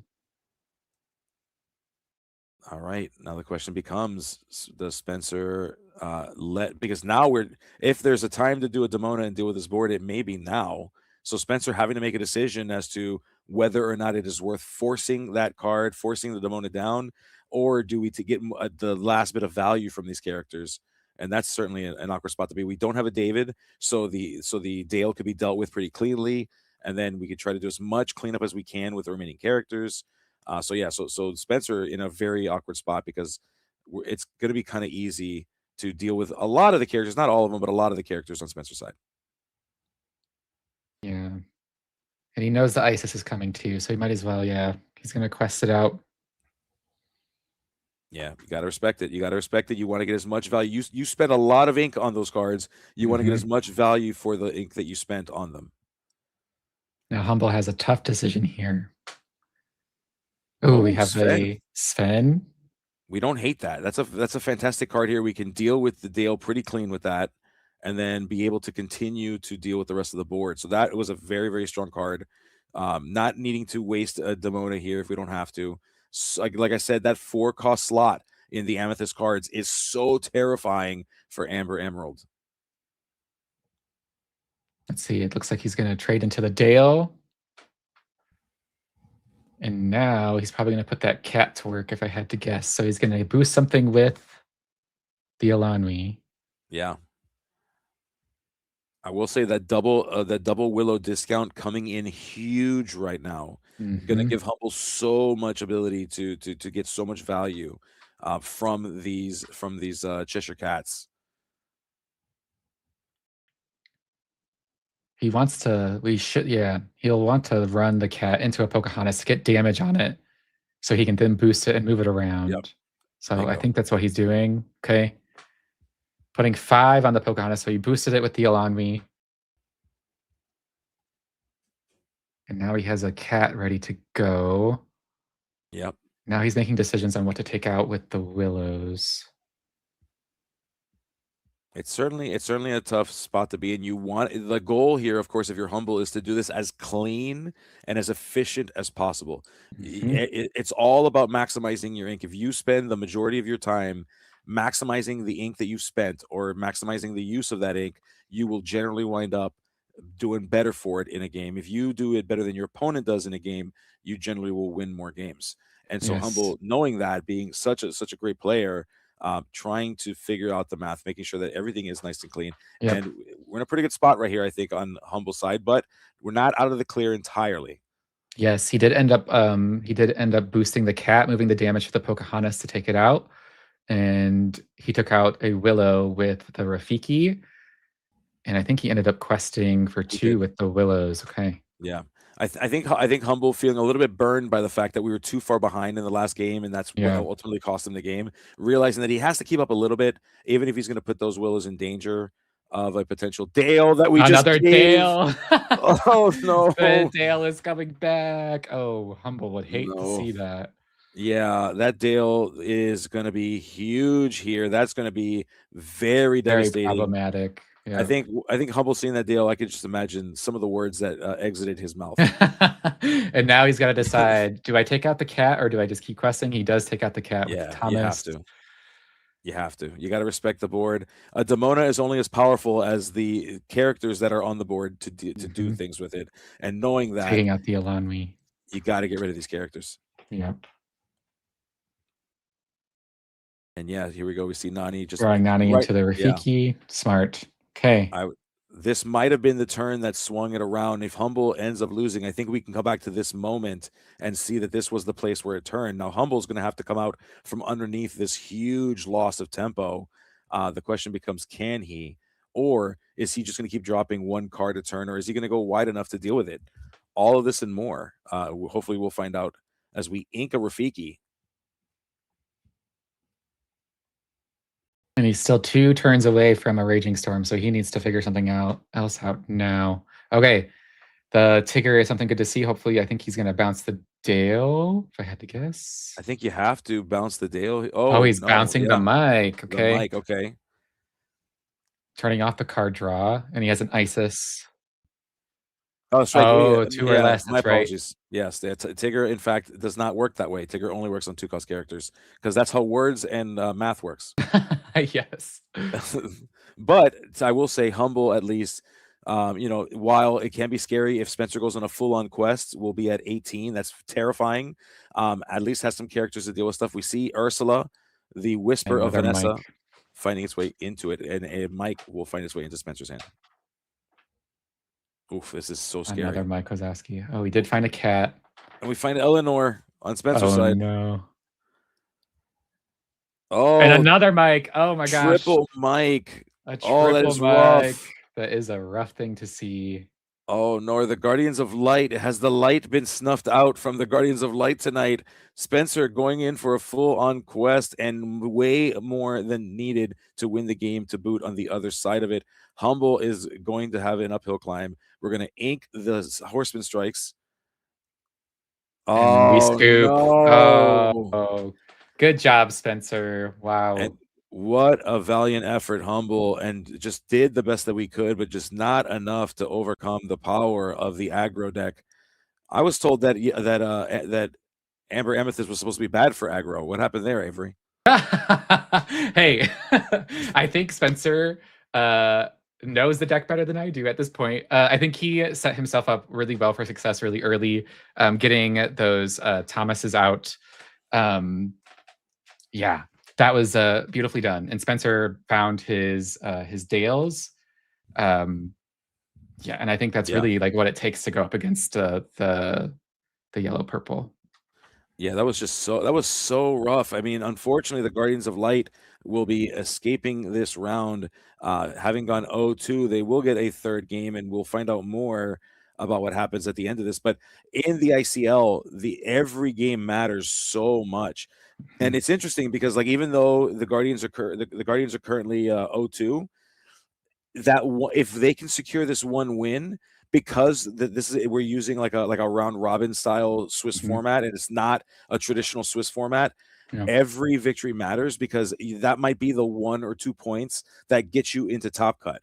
Right. So fighting for this next victory is going to be critical, and it's hard because there's like a moral element. There's going to be like this idea like, oh, we lost the night, but that's not how the ICL. The night doesn't matter nearly as much as every individual game does. Victory, so making sure the Guardians turn around and can take this thing on a game 3, at least one game, and can win as many of those games as possible, that could be enough to get them to top cut. So that's going to be key to see if they can do that.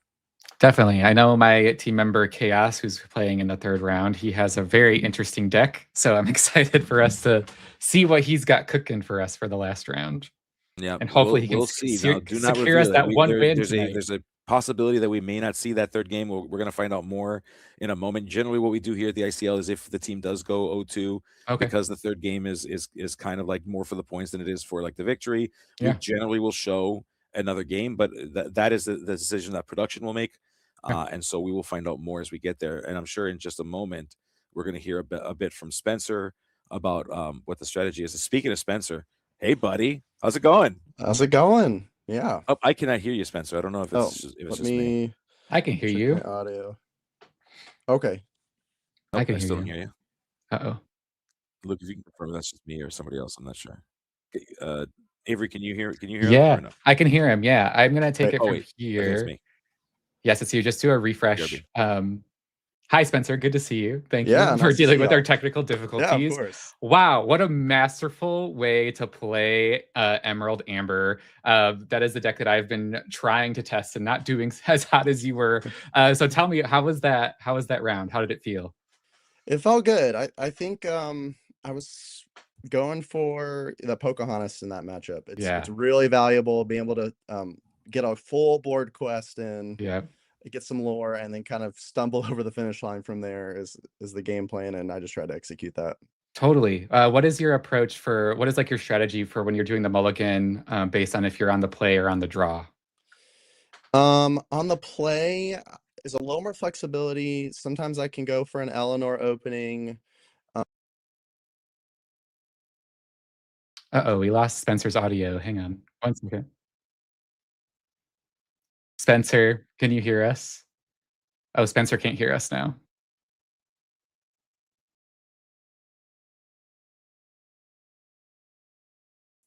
Sorry, folks, we're having some technical difficulties. Just deal with us. Spencer, can you hear us? Doesn't look like it. Okay. Well, I'm sure he had something really, really clever to say about being on the draw and being on the play, what the differences are there. Cool. Right. Can you hear me? I can hear you now. Can you hear me? I can hear you. Hello. Poor Spencer. He's Spencer? back. Spencer, can you hear us? Oh, no. We're breaking everything this evening. Yeah, I apologize. I know he does. I see Spencer's on mute potentially in video. Maybe I don't know if that's it. I can hear y'all. You can hear us now? Yay! Okay, cool. Yeah. Okay, Spencer. Sorry about the technical difficulty again. Oh, no worries. Spencer. Okay, so give us the answer. What is your strategy when you're on the draw versus on the play? So on the play, there's a little bit more flexibility. Eleanor openers can work. Dale with big willpower openers can work. But on the draw, I'm really trying to go towards Dale. Yeah. Eleanor on the draw can get you a little bit of trouble because purple yellow can get a really wide board with lots of high strength characters down, and so just having a way to protect the board, go wide, and then either find the Pocahontas shift. Or I'm also running Mickey, the exhibition leader. Yes, we saw that. That can shrink down the strength and just get that lore in. Yeah. And in both matchups, the card I really want is Mike. Mike does wonders. He's got that high bull power and he's drawing tons of cards, and my deck can play those cards out faster than the purple yellow deck can play those, the ones that I give. So he can be really valuable. Yeah, when you put 3 out on the board in that last wow, I was like, oh my gosh, triple Mike. That was so cool to see. I saw you were running the Mickey. Are you also running the Mickey, the Amber Guardian one as well? I'm not in this version of the deck. I'm not. I think that it has a lot of value in a heavy steel meta. Right.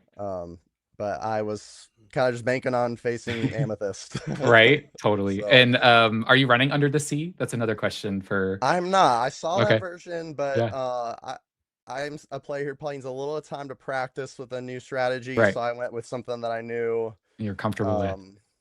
Yeah. Amazing. Cool.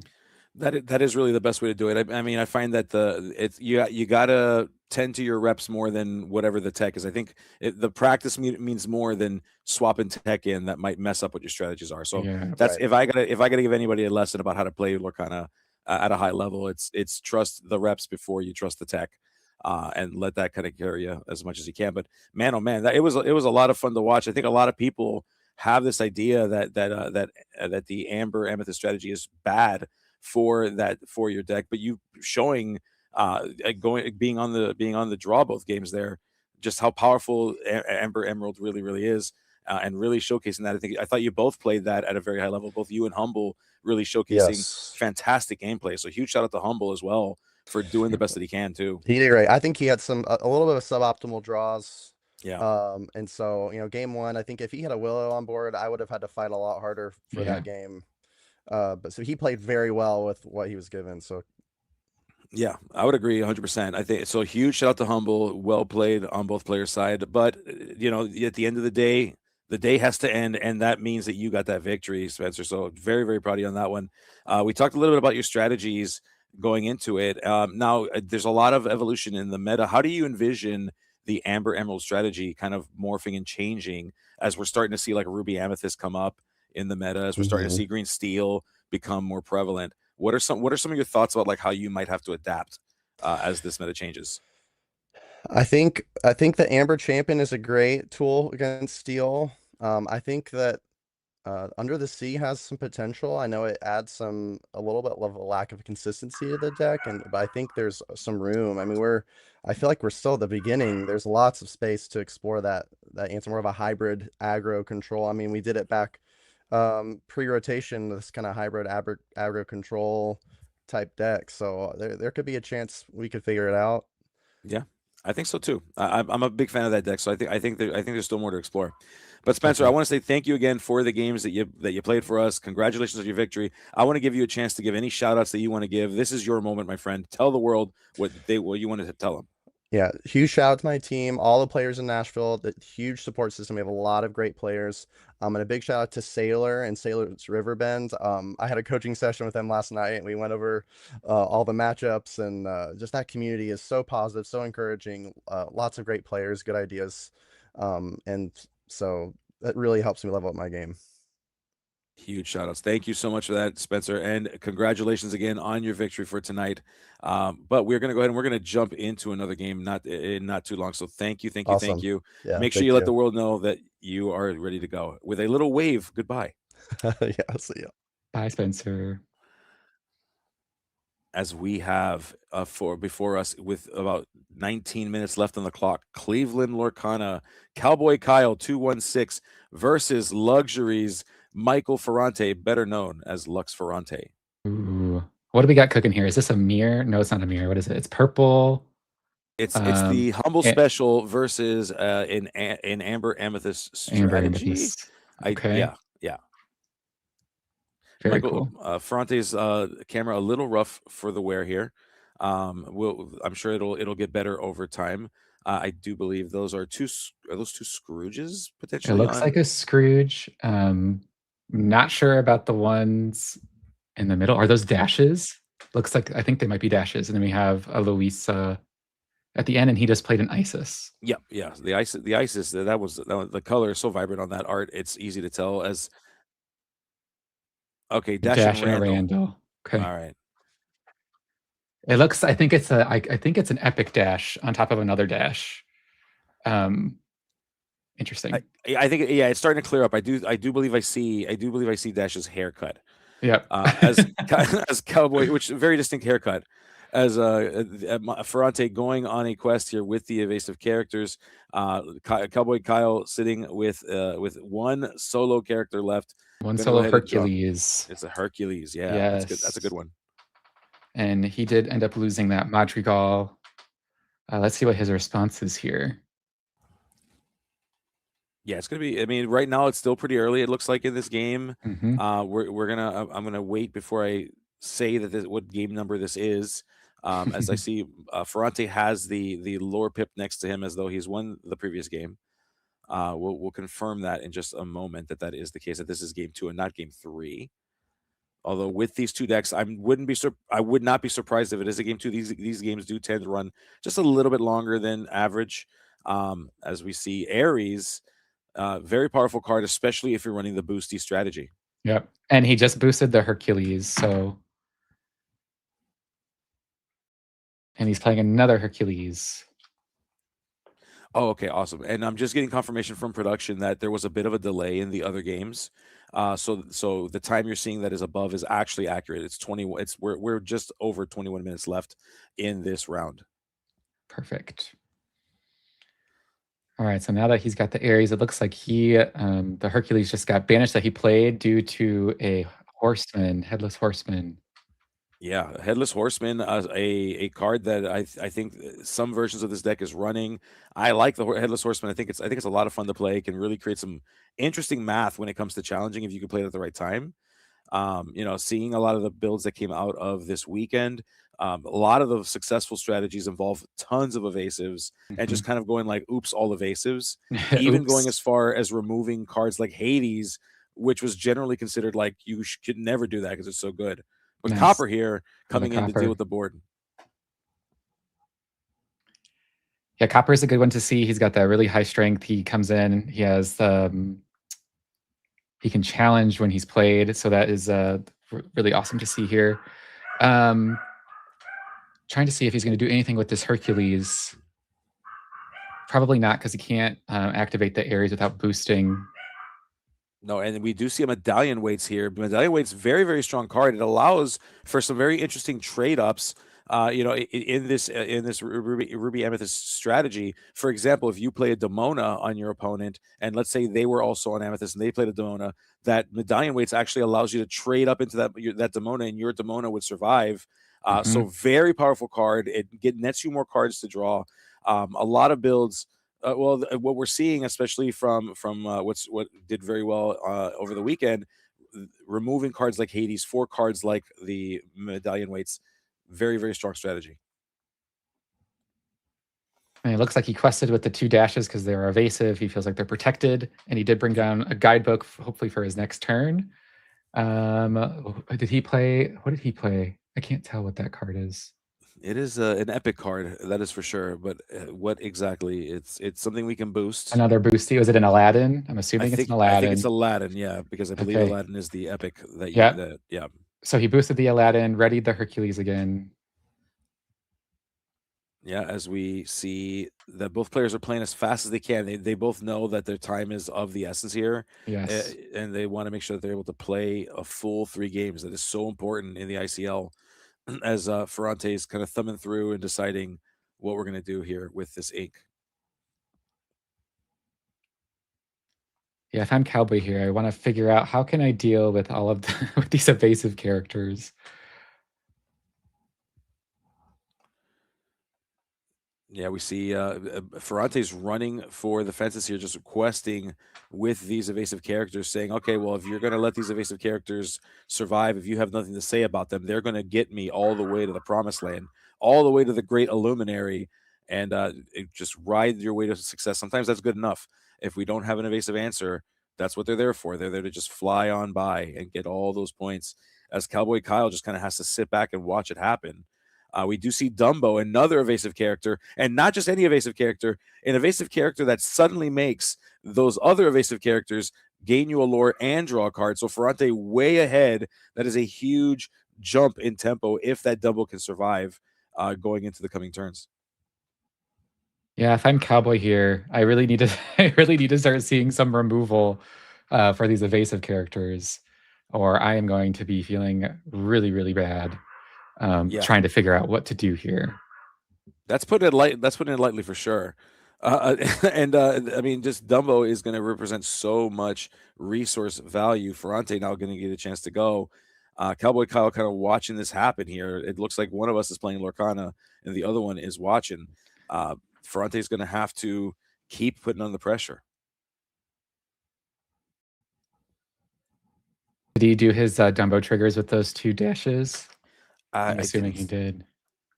I didn't quite catch it. Yeah, I so think Cowboy is just going to continue questing, boosting.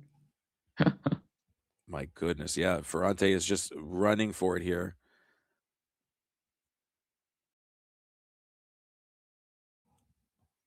Opting on, so currently looking at a hand, trying to opt out what the strategy will be. What do we deploy? Can we leave enough ink to use the Dumbo trigger? And just making sure that we use it to great effect here. Ferrante thought about it for a second, was debating going in for that Dumbo for the making history effect. It looks like, yep, so we're going to do the first making history effect. We're going to gain the lore. We're going to draw a card. It looks like we're going to do it again. Yeah, we're going to do it again. So we're making history one more time. And might as well. Yeah, and then Dumbo breaks records. Let's see. Oh, maybe not. So we're counting out the ink. We're deciding based on the cards we have in hand whether or not we can do that third trigger, the breaking records effect. And so Ferrante is going to make sure the math adds up. We don't want to make a mistake and not deploy a character if we could do so.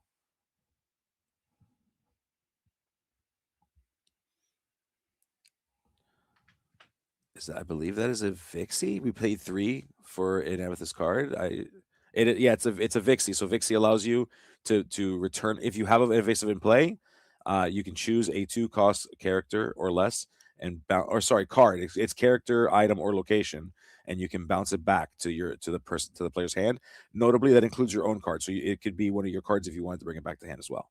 Nice, and he did end up bouncing back the Ares, turning off Cowboy's ability to do the boost, but I'm sure Ares will be back. Let's see, can Cowboy find an answer here to all of these evasives? My goodness, I mean, when we just had 2, I know, that was not enough. I know. I know. Ferrante with the oops all evasive strategy. You'll love to see it. I love to see it. Yes, I do love the Peter Pan and Tinkerbell. That just gives everything evasives. It's such a good card. Yeah. All right. Cowboy is bringing back the Ares. Let's see. That's not an answer we want to see, though. Let's see. He's going to quest for 2. Yeah. I'm assuming he's going to boost them both to ready them, but that's not going to do much for him. It's not. It's just going to allow Ferrante to spread the difference even further. Because this is rough. There's just no way. Like, our clock is just too slow. We've got no ability to deal with the evasives. Cowboy Kyle just hanging out, watching it happen as Ferrante is just zooming in the sky, flying very high with all of Dumbo's friends flying with him. All the card draw you could ever want. And more. Holy moly, this is getting crazy. Yes, I think Michael is in a very good position. Yeah. And that was I believe that was a scoop. That was a scoop. Yes. Wow. I mean, there's just no ability to deal with that board. I was absolutely dominating game 2. Brutal to see. Ferrante as we saw that. That was crazy. But here we are, looking back at the main title card, the headline story for today, of course, the Guardians of Light, which Avery, whoever designed that logo, fantastic job. Give them thank you. My regards. Was that you? Did you do that? I hired an artist. Make sure you support artists when you're building your logos, please. But yes, we hired an artist to make this for us. So yeah, Guardians of Light. We were inspired by the thing you were talking about earlier. So I'm glad. I have no idea what you're talking about. I know. Yeah, it's a beautiful logo. I really, really love it. I think you did a fantastic job. Not to be outdone, though, of course, is the spray paint over the NashVillains logo for villains. I think that's very fitting too. So good. Yeah, but both, I gotta say, the 2 games that we did get a chance to see, both either side, like, they so well played. I think that what we saw was, in your case, it was a bad matchup for you. Yes. You didn't really get the lines that you needed to get to where you wanted to. You didn't get the cards that could get you there. Humble facing the same struggles. So I think we need to figure out how do we get more lucky. We gotta like find a way to get more lucky. Yes. So it's just tough. It's just tough to do. It was not our luck for sure. We need to find a lucky dime on the team somewhere. Figure it out. Yeah. But yeah, it was a lot of fun. That's what we're here for. It's for fun. Winning is also great, but yeah, hopefully we can pull it off in the 3rd round and get at least 1. Ooh, we're getting another game in progress. We've got the Ink Knights going up against the Lazy Boys, the Loungers. I guess a subsidiary of the Loungers, and we've got Icarus up against Atlantine. Both players have been in the ICL for a while. Atlantine with the beautiful mat there of a game that I love that I will not mention on stream. Huge fan of that game. But boy, oh boy, we are looking at Amber Steel on Icarus' side going up against the Amber Amethyst strategy that we've seen so prevalent tonight. Yes, and from what I know, I think Amber Steel struggles into this matchup just a little bit. So I am excited to see what Icarus has up their sleeve. Yeah. I was originally playing Amber Steel, and it just felt a little too inconsistent for me. It's like it's a luck of the draw. You can always lose to yourself. But I love seeing people play Amber Steel. So looks like we sacrifice an Angel. Yeah, and the thing here, so we mentioned Steel being rough for this strategy. A big reason why is because the removal hinges on some things, right? There's very specific number markers that you're thinking about when it comes to the willpower of your opponent. Of course, we've got Thunderbolts, so that's 4 willpower. You've got Strength of a Raging Fire, which is variable, depends on the number of characters down. Now, right now, if we do find a Thunderbolt, we've got 3 characters that could be dealt with. We've got on the Atlantean side, but that Augustus is an example of the kind of a card that makes the math very, very weird. Yeah. Now, we do see that Icarus goes ahead and deploys that Pleakley into something. That Pleakley, of course, a fantastic strategy if you're playing Stitch, because it allows you to draw cards. To your point, Avery, very, very tough to do with this deck, trying to get to see more cards. Pleakley enables that just a little bit here. Yep. And it looks like Icarus gave the challenger +2 to that Pleakley, and the ability to challenge ready characters to get rid of that Louisa is what happened right there. Yes, we see another Augustus and a Woodchuck's Guidebook finding its way onto the table. All right, Atlantean going to go ahead and use that guidebook. Oh my gosh! To break out another Louisa. She's back. Hey, Atlantean, I heard you like Woodchuck's Guidebooks, so I got you more Woodchuck's Guidebooks for your Woodchuck's Guidebooks. We found a Zeus. I don't know if it's going to do enough here. My goodness, no, Got rid of the Isis. Okay. Yeah, it does get rid of the Isis, but I mean, like the choices are so awkward here to pick, and you know, even though it's generally really good removal, you know, having the multiple Augustins, like everything, it's just so awkward and nothing really able to deal with. Now, Icarus, of course, is very far ahead on the lore count. We're at 16 points on Icarus's side, so just through sheer attrition, may still be able to win this. But no, I think I think the lores were swapped. So I think Atlantean was at 18. Icarus is at 8, and they I think Icarus just scooped. Oh, so okay, good catch, good catch. Yes. That's why you're here. Thank you, Avery. Yeah, good, all good. But yes, we did see Icarus scoop there, not being able to handle Atlantean's board at that stage. My goodness, and we got all of a 3% of a game there. We did. We did. It was still good to see. I love seeing Amber Steel. Again, I think it is struggling into this current meta. But I'm one of the OG Steel Song players, so I love to see it played. My goodness. Oh, yes, so much that came out from this week and this weekend. And we're going to be getting all 3 of our friends together. Hey, Eric, welcome back. What's up, guys? Hi, Eric. You guys are 3 games? You guys are crushing it. I'm telling you. Eric, if you're not careful, we might get 4. The way this night's been going, dude. Yeah.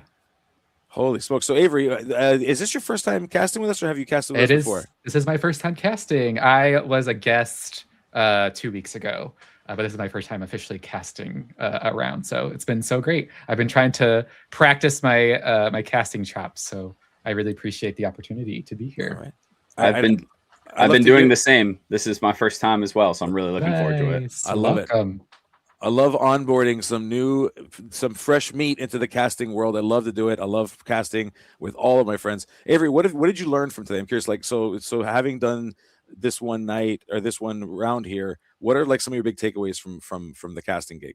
Yeah, I feel like for any caster to make a good caster, you have to know your cards. That's something that I'm like you're always struggling to keep up with, because it's always you have to keep up with the meta, and you have to keep up with what all the relevant cards are and what they do, how much they cost, what all the stats are. So it's a lot of things you have to like embed in your memory. So I would say what makes a good caster is just knowing the game. So that for me is something that I take it away. I feel like I knew enough, but I feel like there's always room for improvement on what I can absorb for next time. Oh, for sure. Always. And then just when you think you figured out the meta changes around you, and then suddenly you figure out other stuff. It's every week. It's definitely cyclical. Definitely. Yeah. I like when people ask me, like, if they don't understand the concept of like casting, like some people play card games, but they don't follow like the online stuff that we do. I always like to describe what we do as like being historians or journalists for the world that we're in. So we're kind of not just we are storytelling, like we're telling a story of what's happening on the table, but in a lot of ways we're the ones that are retaining that information. So we remember what the meta looked like. We're kind of predicting what the future will hold. I think it's a really cool way to put it. Yeah, and I think it's also a way to make the game like obtainable or approachable for folks that are either newer, because when I was new, even in the early days of Lorcana, I was listening to the casters and listening to all of the YouTubers and things like that, just to get an understanding of like what does the TCG speak, because it is a language of its own in a way. So I feel like casting makes the game more approachable. It puts some personality behind it, and just makes it a lot of fun. So yeah, I agree. I love it. I love every second that I get to do it, and I'm glad to have done it with you, Avery, and I'm excited to get to do it with you, Eric. I know you were messaging me. You were really stoked to get out there and really get to tell the story of Lorcana here for the ICL, and we love and are excited for you to get the chance to do that as well. I know we're still kind of on a holding pattern. We're waiting to hear when the next round will begin. But before we get there, we get there, I know we keep alluding to the D23 news. Let's talk a little bit more about what's been out there. I know we've talked about the rarities, right? The illustrious rarities, the collector's boxes. We've talked a bit about the digital client. Something that I want to talk about is that new Mickey Mouse with the new keyword that we just learned about, adventurous. So I want to know, what are your thoughts on the new adventurous keyword? And if you don't remember it, adventurous is effectively like reckless, but for questing. So you must quest every turn if able to do so. So what are your thoughts on a card that is forced to quest every single turn? I mean, as an aggro player, I love it. Like, sure. Yeah, I'll go on a quest. Bring it. He's the new Daisy. Yeah, totally. 04 quest for 2, inkable 1-drop. It's gonna fit right in with Eleanor, and it's gonna be a problem. It's gonna fit right in with Dale. Yeah. It's a very powerful card. I like it. I like every time the game adds a new text. I loved the illusions. And now with this, I think it's great. Yeah. I think that, and I agree with you. I think that it is going to effectively be, we're going to kind of treat it, and there may even be some people who will just call it the new Daisy Duck. I think that the ink drop mechanic, though, and the way it works, of course, is that at the end of your turn, both players receive an ink drop. So what you've effectively done is you're giving your opponent something that they get to use before you get to use it. So, when we think about like the Amber Amethyst matchup, imagine we're trying not to let them get to a Willow. We're trying not to let them get to a Ham, but here we are giving them an ink drop. And so now they're going to be able to use the cards that they're going to be able to Demona sooner. If they do get the Willow down, they're doing Sven way earlier. They're doing Demona way earlier. So, it can really facilitate some interesting play patterns, and a lot of cards that may not be as viable are suddenly looking pretty good in a meta where you've got these ink drops. So I'm going to be really stoked to see how ink drops change the game. And I think that adventurous Mickey Mouse, which, by the way, if you love potato, hot dogs, and a hot dog stand on a card, I'm all in for that too. Food, any card with a food on it, I'm all in for. But I think that card's going to really show us just how other cards can be utilized in ways that we've never thought before. It is definitely going to be the chase iconic for me. Mickey with glizzies, for sure. Any day. Glizzy Mouse, Yes. Yes. Oh, man. I'm curious what they're going to pair with it. I don't know if they're going to do another mini, but we'll see. Yeah, it'll be interesting to see. I think we've seen like different franchises paired together. Of course, Mickey Mouse is just so iconic. Like, Mickey Mouse belongs with everybody. It's fine, but I cannot wait to see more from Hyperia City. I cannot wait to learn more about Cosmic Quest. I cannot wait to learn more. I've loved this game from the very first day that I saw it, and I felt like I had that feeling reinvigorated over the weekend at D23. Totally. And a huge shout out to everybody on the Ravensburger team. A huge shout out to the Disney Lorcana team that have put in so much work. And I have to say this because we spent last season kind of worried about a bit of a drought in terms of like going from season to season, and I am so stoked that they listened to the feedback. I think that the team there has done a fantastic job. Huge shout out to Greg Tito for the communications and the things that he's done to make sure that we get the information when we need it as quickly as we can get it. Just I could not be happier with the company. I could not be happier with the direction that the game is going, and just all this really cool stuff that we're learning. It's so cool. So good. I'm surprised you didn't mention Into the Ink Dark, because I think that's my most favorite set that is coming out. Like, anything that's focused on the villains. I'm glad that Hades is finally getting his time to shine. I love the movie Onward, so getting all of those cards introduced into the game are going to be. I'm just so pumped. Such an underrated movie. Yeah, such an underrated movie. But yeah, watch it. You need to. You need to. It's so good. Yeah. I was there at D23, and there was so much amazing energy there. We got a first peek at the lore book too, the Quest of Wonders. So we got to meet the authors and like the artists behind it and do a signing. And that book is so cool. If you're really into like Lorcana lore and learning more about the Illumineers and all the things that the world is built around, definitely be on the lookout for that book. You also get an exclusive promo, that Pegasus.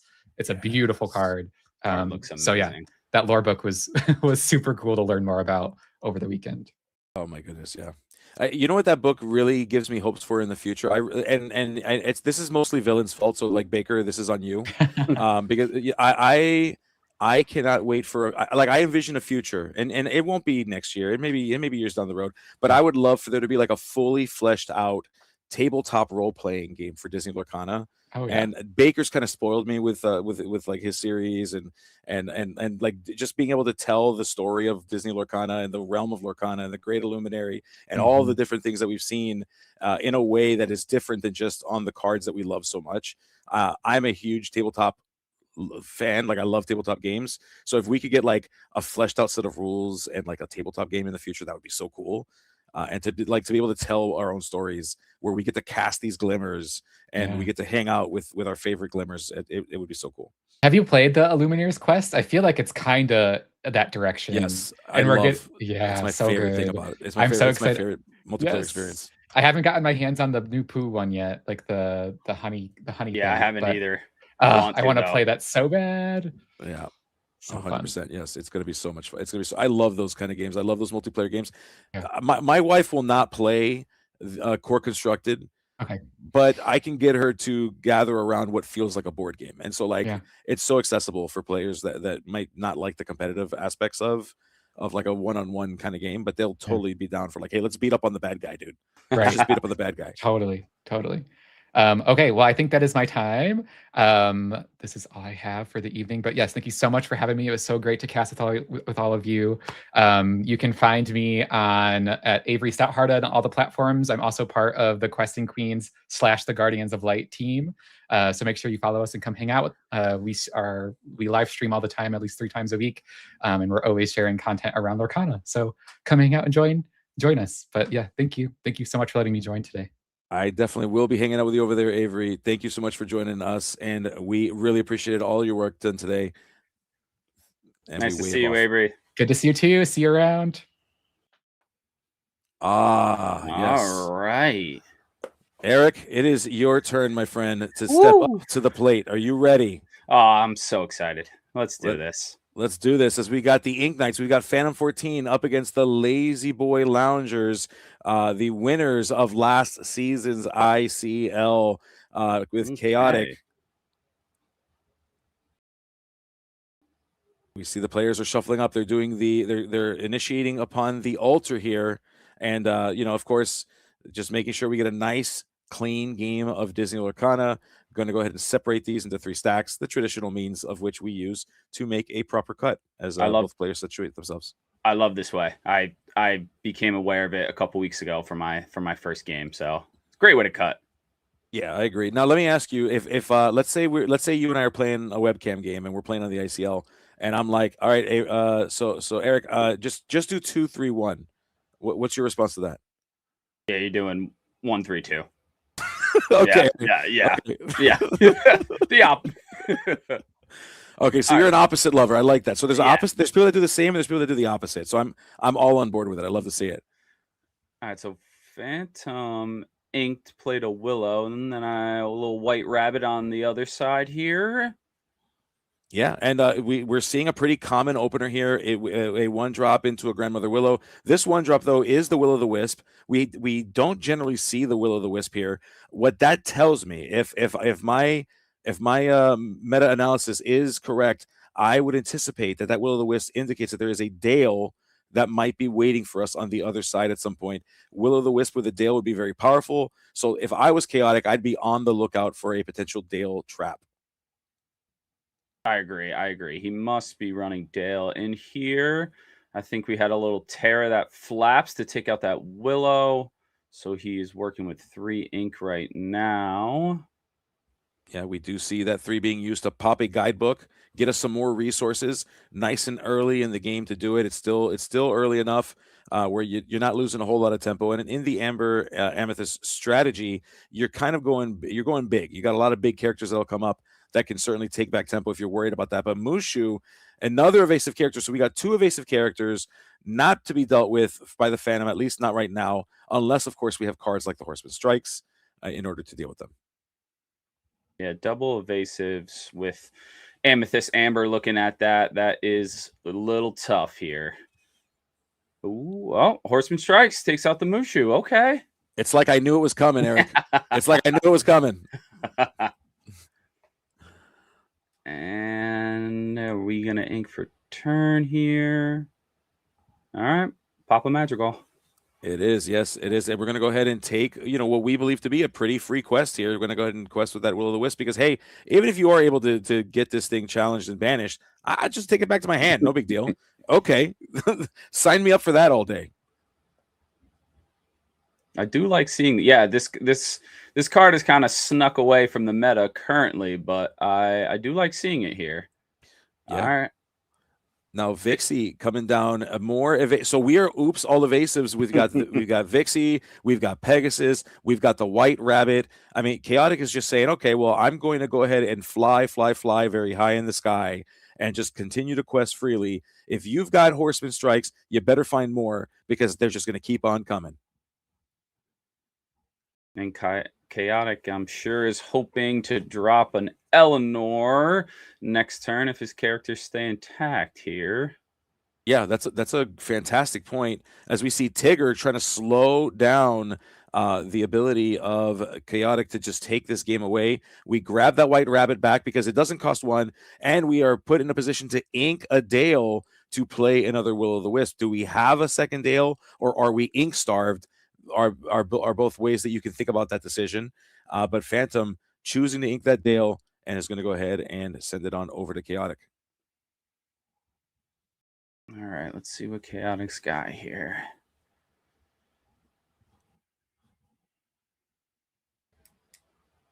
All right, thinking a little bit here. Yeah, this is kind of like a very sensitive spot for this this Emerald Steel deck. This is generally what we consider to be like more of a mid-tempo, like a tempo kind of deck, a middle range deck. So the further this game goes along, you have to assume that it benefits Phantom. Phantom is going to be the one that inevitability will favor. So Chaotic needing to figure out how to be as quick as possible, deploying the Vixie, deploying the White Rabbit. My goodness, we are just all evasives on the board. 6 lore every turn. If we don't have an answer to this, is not where you want to be if you're Phantom. That board is looking pretty scary over there with all those evasives. Yeah. All right. And Phantom is inking a cat. Could we see a Horseman? Willow? No, it's a Grandmother Willow. And we're going to use the Grandmother Willow discount in order to play the Surfboarding Stitch. Okay. Surfboarding Stitch represents a lot of potential resources. If we can have 2 characters stick to the board, we can draw cards for that, for questing with it. Opting to get rid of the Cheshire Cat may be punishing if we don't have any other way to deal with these characters. But I think Phantom is basically saying, well, if I'm not going to be able to challenge you and get damage on you anyway, then this card is going to be useless. So I need to figure out how to stay above you. And if you want to be fast, I got to be faster. Yeah, it seems like Phantom is trying to win this race right now, kind of going wide, seeing what he can draw off this Stitch next turn. Do we see an Eleanor coming down from Chaotic? Yeah. Will we see one? Will Phantom find a Raging Storm in time to stop the victory? All of these questions are going to need to be answered in order for this game to find its conclusion. So Chaotic, kind of thinking through here, thumbing through, doing the classic messing with the hand to think a little bit. Let's see here. Can he drop a character? Maybe play a strength on that Stitch. Get the 2 quester off the board. Or even an element. Oh, okay. Playing a Thunderbolt. Pretty good here. Hard casting there. So Chaotic is certainly saying, well, you know, we're casting this. We want to slow down Phantom's clock. Our clock can be faster, especially if we can keep finding these evasive characters. This is generally a more of a down tempo play here. You know, to spend the resources to not put down a glimmer. However, sometimes you got to do what you got to do, and if we can find another way to deal with the Stitch and reduce the card draw, we're going to be better for it, I think, on Chaotic side. So Chaotic thinking about who to use it on, and ultimately decision to be made has to be made using the hand signal that indicates a choice is selected, and we chose the Tigger. All right, Tigger into the discard. Does he? All right, turning everything sideways. Let's go on a race. Yeah, that'll take us all the way up to 12 if my math is correct. Oh, lies. Yeah, no, it is. It should be 12. 12. Yep. And Phantom, I believe, is at 6 ink, so a couple turns away from Storm. Not going to be enough if that's the case. Going to have to figure this out quicker. All right, questing with Stitch. Let's see what he draws. A Sven would be very nice right now as well. There we go. Sven. That's right. Evasive. It has Challenger. This is exactly what Phantom needed. This is exactly what this is like such a critical card here. I have to imagine finding it now had to have been from that either from the top deck of that draw or from the draw of the Stitch, because there's no way you would not have deployed it on a Vixie so much sooner and just try. That's going to set Chaotic back just a little bit, and maybe enough for Phantom to take this game if we can find the right footing here. Quest with the Willow, yeah. Got to turn everything sideways. We got 12 to 12. All right. And I believe with his other 3 ink, he played Guidebook and popped it as well. That's correct. Yep. We did see the quick, the immediate show of the book, just immediate to the discard. We're going to go ahead and ink a World's Greatest Criminal Mind. I don't think you're going to need it in this matchup. No. You generally don't. Next turn, he will be questing 18. Yeah. As we deploy in Ursula. Yep. And Dale and Hades. Okay. All right. Hades or rather, Dale is actually like actively bad here, because changing the math on that Sven would be terrible, and obviously does not help because we got rid of that Sven, and so we're seeing now Chaotic just deploying it, knowing that we don't have that Raging Storm in the way. Phantom's going to have to draw it. You're going to have to get a little bit lucky here with with either the top deck draw or by questing that Stitch and hopefully finding it off of the top of the deck. Will Phantom find it? That is going to be the key here. There's the quest. Can we take one of these evasives out? And thinking, I believe there's 4 ink exerted. See if Chaotic wants to make a deal. Yeah. Will the deal be made? And you gotta target Vixie here, I'm assuming. I mean, yeah, certainly the speed is the key here. If we don't have the Raging Storm deployed, we are watching Phantom trying to enact on a plan, trying to keep up the speed, trying to slow down Chaotic's clock, assuming that we haven't found that Raging Storm. We're trying to figure it out. And we're saying, hey, we're going to race to it as well. Do we have an answer? Could we see another Sven? Could he pull out a Horseman Strikes here? What was that? A book. He's going to dig a little bit more in his deck. I don't know what he'll be able to find. I don't think there's anything. There's not. Yeah, no. Phantom not able to find what was needed, and Chaotic, of course, will go ahead and take this first game. Very interesting Amethyst Amber build. I'm enjoying it. Yeah, seeing Wisp in there, seeing Snowboarder Stitch. It is, yeah. I mean, I think that there's like this defining line in these Amber Amethyst builds, I think we're seeing this across a varied number of the ink pairings. We're seeing a lot of these ink pairings now that are finding like homes in various builds, which is interesting because we have at this point in the format the least amount of cards that we will have, in a rotation set. We've got last year's 4 sets. We've got only this year's first set. So for us to be able to do that with as few cards that are in the format right now, to see 4 different versions of Amber Emerald, to see a mid-range version and then a control version of Amber Amethyst, to see that we can see multiple versions of Emerald Steel, I think that's a real testament to a lot of the testing, a lot of the design decisions that are being made. And I think Phantom showing that here, we can go a different route. We can be more of a challenger heavy deck that uses Dale, that uses Will o' the Wisp to try to garner advantage that way. So I think a really, really strong testament to the deck design, the card design, to the game of Disney Lorcana, and really to these players' ability to be very, very creative. Yeah, I love it. It's a great time. The meta is very diverse right now. There are clearly some pillar decks right now, but you show up to a tournament, you're playing online, you see all these different types of decks. Yeah, so much. Yeah, I mean, showing up to locals, I'll tell you, I see all kinds of stuff. You're seeing Ruby, Emerald, retro decks. You're seeing, I forget. I don't even want to talk. I don't even want to give people the idea to play retro, the evolution device. I don't even want to tell people about that card because if I got to see another one, I'm going to scream. It's crazy how powerful that deck is. Play an Olaf for 3 or 4 with all the actions, and then retro it into Leviathan. It's brutal. Oh, it hurts. Brutal. Hurts every time. I'm at 18, and then suddenly I'm at 12. Makes me sad every time. All right, so I believe we're past the altar stage here.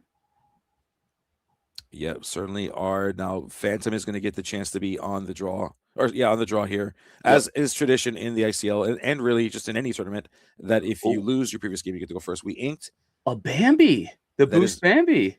That is a boost Bambi to play Elanwe. Love the card selection there. Sad to see it in the inkwell, but I very much like that. Yeah, Bambi is such a great card. It's such a fun card, and it gives you card advantage in such an interesting way with the boost mechanic that we got in Whispers of the Well. Chaotic being on the draw here will allow them to be able to play that White Rabbit at a cost of 1. We're sending the world's greatest criminal mind into the inkwell. Are we going to runner and dump a 1-drop? No, we don't. We do not. All right, Chaotic turn 2 here. Ideally, maybe plays an Ursula, kind of check out the hand. Let's see what he has going on here. Yeah, there's certainly a few ways that we can run. Chaotic, maybe we like the evasive strategy so much we run it back. A few ways we can go here. Still early times in this build. With the Emerald Steel builds that we see out there, you're either looking at something that will run more of the evasive line, or there's an alternate line that runs like Darkwing Duck that might be running something that allows you to draw more, like with the launch pads. We do see the Angela, fantastic card, by the way. It gives a chosen character resist as well as challenger, but we're opting to play a second White Rabbit. So Eric, we've got a rabbit in stereo. Yeah, and especially versus this matchup, you really want to go heavy evasive. You want to force them to have Horseman Strikes. You want to force them to play their Svens. Even get Dumbo out and make Dumbo a challenger is not really what Amber and Amethyst wants to do. Yeah, certainly. It's. I mean, like, do they have answers? Yeah, but like, you only have so many answers, and what happens is you're forced to use them early. So, like, now we're using it on something like this. We could have saved that for a Vixie. We could have saved that for a Todd and Copper. So, is it the highest value? But the problem is you have to answer it. You can't just let the evasive run rampant either. So Phantom is kind of put in this spot where if I get the tools, I got to deploy them, even if it's maybe a lower value target for a card like Horseman Strikes. All right, Chaotic plays a Mushu here. Yeah. And see, like, that's a great example. That Mushu would have been a fantastic target for the Horseman Strikes. That Mushu represents additional card draw. So being able to use the Horseman Strikes and hold on to it is critical here. But Phantom, again, can't just let Chaotic run wild on it. It's just so tough. And these Emerald Steel decks with this evasive strategy just puts you in such an awkward position. All right, so Ink here. And can we play a Hades on the Mushu? Kind of get some card advantage here. Oh, paying 3. Even better than Hades. It's a Sven. That's precisely what you want to see. Using it on the White Rabbit means that this Sven will get a chance to do that again. That Mushu is not long for this realm if they're not careful. I believe it was a Tigger to bounce the rabbit back. The camera quality has sent me.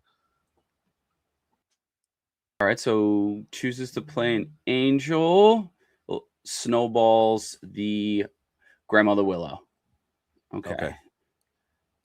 Yeah, and like that's so like here is the strength of that Emerald Steel strategy. We can be really quick. We have the evasives, and we can be very destructive. We can launch snowballs. We can sing and play thunderbolts. We can strength of a raging fire. So just as quickly and as evasive as we can be equally as destructive and frightening.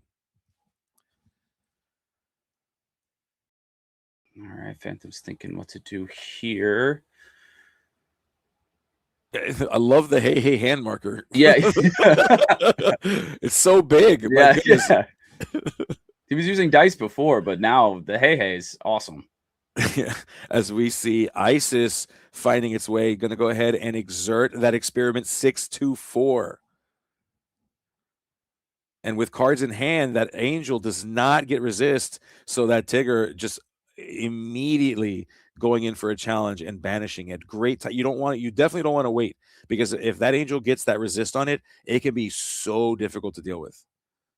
Phantom's got to feel good here about controlling the board so far. Yeah. Phantom is doing exactly what needs to be done. Chaotic not going as crazy on the evasive strategy as we were able to do in game 1. So Phantom able to challenge, able to use the resources. But boy, oh boy, does Chaotic come so strong with a launch pad and with a White Rabbit here. And there it is, that Mushu gaining resources. That Mushu allows you to draw a card if you quest with the Mushu and your opponent has more cards in hand than you. Yeah, that Mushu's probably one of the best legendaries that came out in this set. It is very, very good. I will certainly agree with you on that one, Eric. There's no question how powerful that Mushu can be and has been in Emerald Steel. Gale going into the Inkwell, and do we see okay, Hades. Hades is most likely going to target the Mushu here. Yeah, I think you have to, right? If we're relying on evasive answers to deal with it, I think the choices are limited. But Chaotic, like with a snap decision, saying, "Dude, just draw 2 cards." There's not a shot in any planet that I would let this thing go.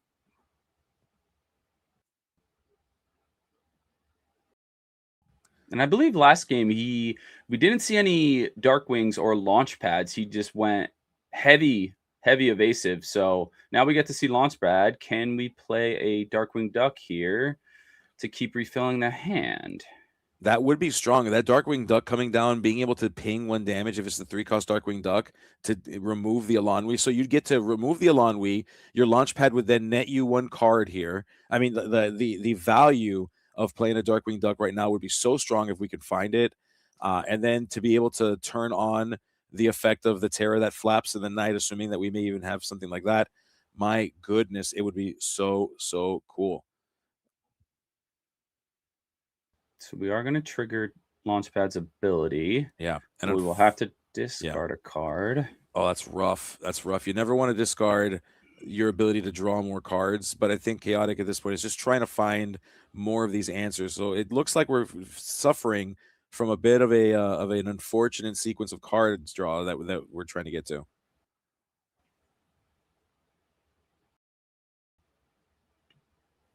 White Rabbit, Todd, the Eleanor, the renowned diplomat, and more showing up here. Now things start to get a little crazy. Okay. We'll quest with the White Rabbit, and probably going to ping the Illumineer here. Illumineer goes pretty good here. We've got 2 evasive characters that are going to be difficult for Phantom to deal with. So even if Phantom does deal with the launch pad, the Phantom's going to need some kind of technology, some ability that is not currently sitting on the board to deal with these evasive characters, because those evasive characters will allow the Illumineer to go again and trigger again if we can get that Todd staying on the board and exerted. We do deploy the ices. That's really good here to get rid of that Eleanor. You have to get rid of her. She's so scary, can do so much, and this is a favorable trade for Phantom. Will allow the ices to survive that challenge. That was a very needed card right there. And Bambi into the inkwell. Mowgli, let's take a look. Chaotic, show us what you got. We see Todd and Copper. We see the Terror that flaps in the night. Okay. We did get something, and Vixie. And it's got to be a little scary seeing next turn we could shift Copper quest and also play that Vixie down. Yeah, certainly. And you may not realize this, but the chat is currently in emote mode only because somebody used their Luke points. So Eric, what is your favorite? What is your favorite emote? What's your favorite emoji? Probably the most used one is probably the two eyes, the side eye. Yeah, I'm a fan of side eye. I do love a good side eye. What about you? I gotta say, mine's is probably laughing while I cry, because I often cry and then laugh to cover up my pain. I do like the exploding head one too. Is one I use a lot. Those are classics. Those are certainly classics. As Chaotic went ahead and shifted their Todd with the Copper and Todd, we see Mushu going in for a quest. My good, like Chaotic's board right now is garnering so much value. All we're missing really is a Darkwing Duck, so Launchpad could just effectively be free card draw. But Chaotic is going very heavy on the strategy, and we found a Strength of a Raging Fire not even a turn or two after the Mowgli. That is crazy. So drawing into exactly what we need. Wow. Quest. It's looking chaotic on that side of the board. I can tell you that. And Phantom's board is now left to just Hades and Mowgli, and things are not looking so great. No, it is absolutely not here. Chaotic is able to just keep these characters on board. The Hades probably going to represent just 2 card draw here, unless Chaotic is feeling kind of spicy, because keeping these evasive characters on board is exactly what's winning the game. We're going to go ahead and send in I do believe this time it is actually a Sven and not a Tigger. Yep. This is an interesting. I was curious to see what he was going to target. It's tough there because maybe you hit the White Rabbit, so Sven lives another turn, but then you're scared of an Eleanor coming out or possibly a Strength. But I think Mushu was the right move. You got to stop the card draw. Agreed. Yeah, the resource. I mean, he's already been punished for the resource gain. Finding the Strength, you have to imagine, came from that extra dig, and we find Broadway. Broadway's so good here. It is a 4 strength, 6 willpower character. It has bodyguard. It has Stone by Day. But hey, you know what's cool about Stone? You know what's bad about Stone by Day is that it forces you to be sideways. And when you have bodyguard, who cares? That is awesome. And that 4 strength right under Gaston. Yeah, I love seeing this card in the meta now. It's such a powerful card. So good. I see some people running Horseman, but that 5 cost, that 4/6, it's very powerful. Yeah, there's like this game amongst the competitive players now where it's like, what is the best number of strength? What is the best number of willpower? And you'll find that like at the highest levels, everyone's trying to optimize for these very specific numbers. Among those, of course, is above 4 willpower, because specifically of the card that Chaotic just played, he hurled his Thunderbolt. And then on the other side of it, we're trying to keep our strength above and under the C threshold, but we're trying to keep it below a Gaston threshold. So there's like this weird dance that we're doing in our deck construction, in our deck choices, that have put us in a very, very unique spot. Speaking of unique spots, Chaotic sitting at 19 lore and so many characters left that Phantom may not be able to deal with it. Can we see a Storm here to save the day?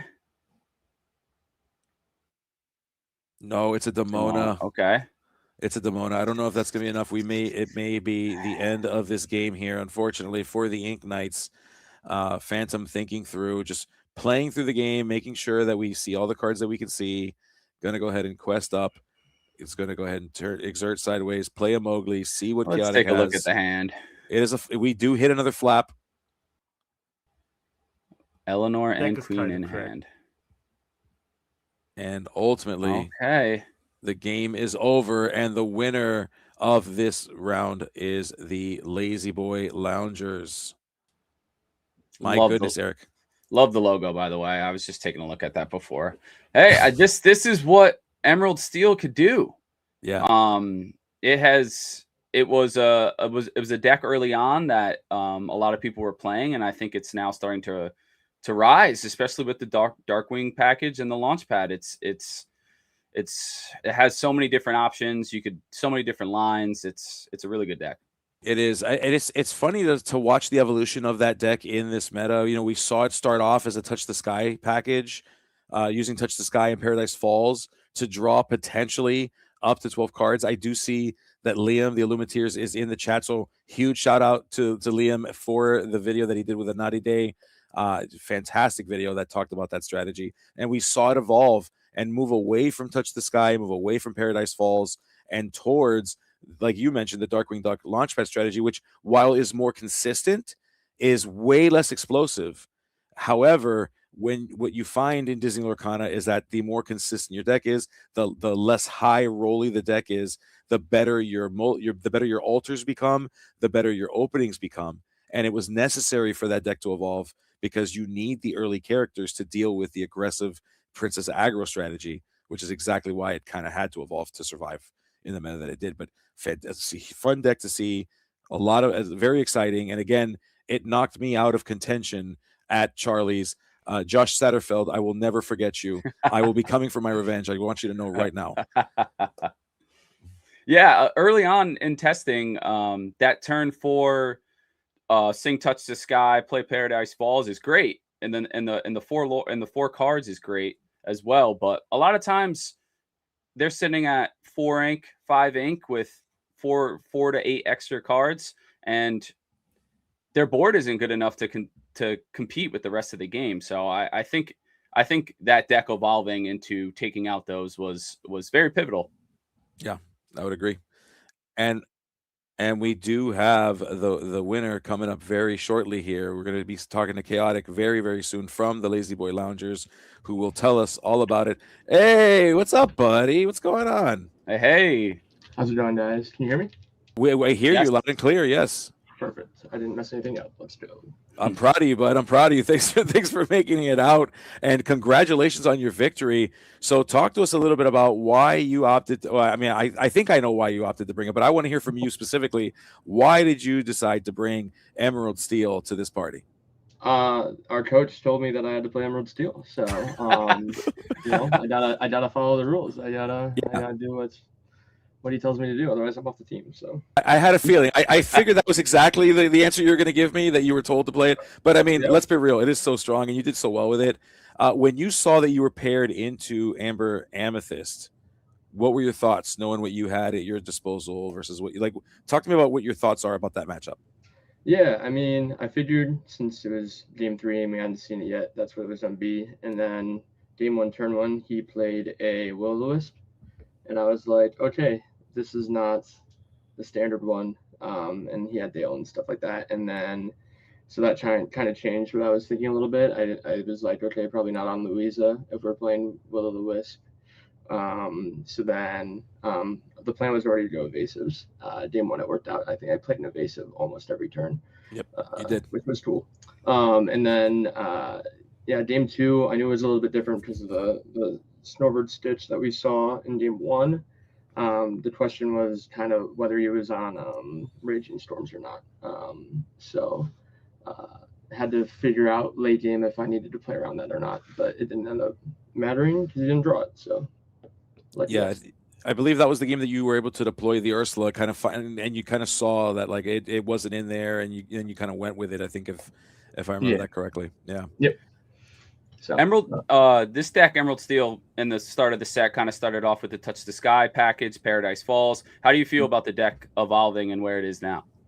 I mean, I think some of them. I think you can play the deck like so many different ways. It reminds me of like Amber Steel a little bit, where like you have the main package and like of the past, not now, obviously, but you have the main package and you're trying to throw whatever secondary draw engine you wanted in there, whether it was Doc or Whole New World or something like that. So I think they're both like viable, but I think Touch is a little bit more I don't know, like high rolly and kind of weaker at recovering a board, because a lot of times when you touch the sky, like you're just not developing a character, so you like have a bunch of cards in hand and then your board's gone and you're like, huh, yeah, that's unfortunate. So it's like I got 12 cards in hand. Cool story, bro.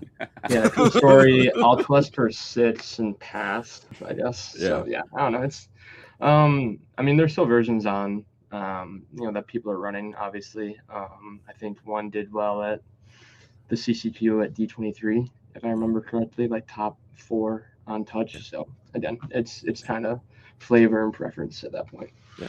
Well, Chaotic, fantastic job in this game and securing the night for you and the Lazy Boys. Trying to hold on to the wheel there. You guys were our last season's winner. Trying to make sure that stays the same going into the season. I'm excited to see where the team goes, but I want to make sure you get a chance to do your shout outs before we jump into a final game here. So my friend, hit them with the shout outs. Let them know what you want them to know. Yeah, shout out the women art team, Courtney and Atlantis. Before then, they were the only ones with wins, and all of the men sucked. So shout out to them for carrying us while we figured our stuff out, But yeah, and then obviously big thank you to everyone who runs the lead, judges, casters, Luke, the teams. Enough people care about it again to make this happen. So it's pretty cool. So yeah, that's about it. Thank you so much, buddy. And with that, my friend, you know what to do. Magical Wave will take you off of the screen. You got to give us okay. We'll take a Peace Fingers too. Congrats. Let's go. As we're going to go ahead and jump back into the game in progress. Now, we do know that, of course, the Guardians of the Light did not win the night, but we are back to see what was left of this match. Chaotic Wonder from the Guardians of Light was able to take game number 1. We have just under 30 minutes left of game time with Trip Allen of the NashVillains trying to take back a win. We see the Ruby Amber boosty strategy going into toys ? Yeah, all we see is Ruby right now. I see the Lonely Grave, I see Babyhead, and I see Tinkerbell in the discard. I'm actually super. Anytime you bring Babyhead onto the table, it's totally in. Sign me up for that. And look at the hand size right now. Chaotic Wonder rocking a pretty significant amount of cards in hand. We've got 2 Webby Diaries sitting on Trip's side. So every time we boost the Scrooge, we can draw 2 cards at the cost of 3 ink. That's actually not entirely terrible. Pay 3, draw 2 seems pretty sick. As we see, Roller Bob. That's Roller Bob. Oh my god, I'm loving this. Could this be? Okay, Ruby Amethyst. I thought maybe could it be Ruby Sapphire? I was getting excited for a second. Listen, Ruby Amethyst toys is kind of wild. I'm excited to have to quickly pull up cards that I haven't seen for an entire set and try to pretend like I knew them all along. It's gonna be my favorite thing tonight that I'll have to do as the NashVillains get a chance. Trip gets a chance now to take the turn. Yeah, and with Lonely Grave out there, I'd like to think he's running the big 7-drop Ralph, the Wreck-It Ralph, the board clear, but we'll see here. Yeah, we may be seeing something like that. That Wreck-It Ralph, of course, coming about here. We have that it has the boost. This character gets +1 strength for each card in hand. If we do see this, for each card under him rather, and then when this character is banished, you would banish all other characters with the strength that is equal to or less than the amount of strength that the Wreck-It Ralph has, which of course equals the boost. The Raging Wrecker, I believe, was his subtext. Yes, it is. Raging Wrecker. If we see that, that would be so sick. I'd be so in on that.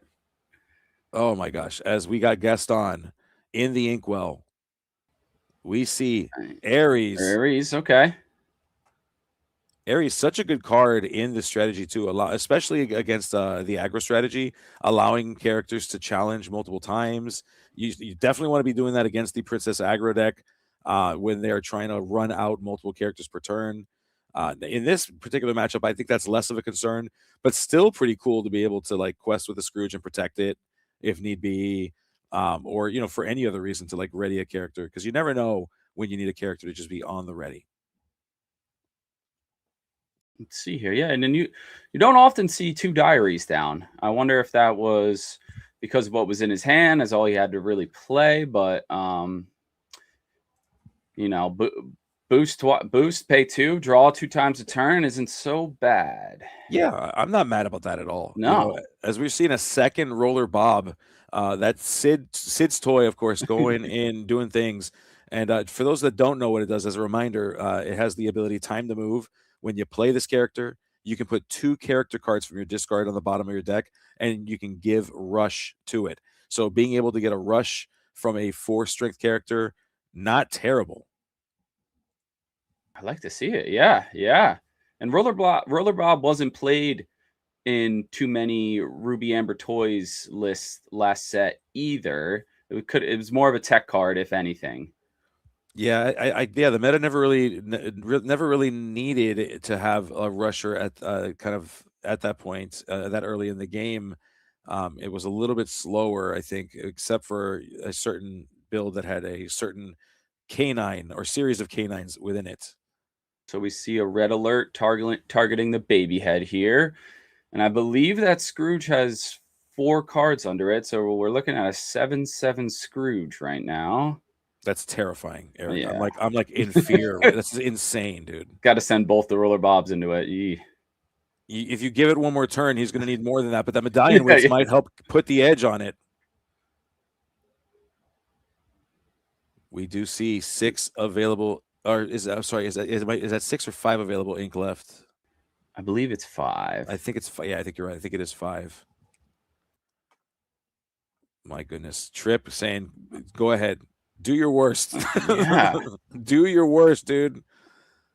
It is now an 80. Oh. This is so scary. It's so bad. That Ralph is gonna have trouble taking that out. Yeah, Ralph's gonna have to catch up. If we're expecting it, it's gonna need to catch up as we draw multiple cards. We draw into a Besties Assemble. I argue that Besties Assemble is the most valuable card in this set, and I love it as we find a Sully, the new boss, with it. I think it's, when I first saw it during reveal season, I said it then. I think it's one of the best cards in the set. Yeah, it's interesting how like it's not really played in the amber decks right now. We're not really seeing it in the Amber Emerald deck. We're seeing it somewhat in some of these Amber Amethyst decks. There are some people that have kind of said, you know what, this card is very valuable. I think one of my favorite uses in Amber Amethyst is if I don't have multiple 1-drops and I have the Willow, rather than like playing the 1-drop and then having like an empty Willow follow up, you do Besties on 1. You then find, if you don't, and which even better, if you don't have the Willow, you find the Willow or you find the Ham, and then you can deploy the Willow and then play the 1-drop that you were holding on 2. So I think that it does create some lines in some decks that people are not valuing as much, as we see Jebediah Farnsworth finding its way into the Inkwell here. And just, if we're not able to play characters, we're going to draw a ton on Trip side.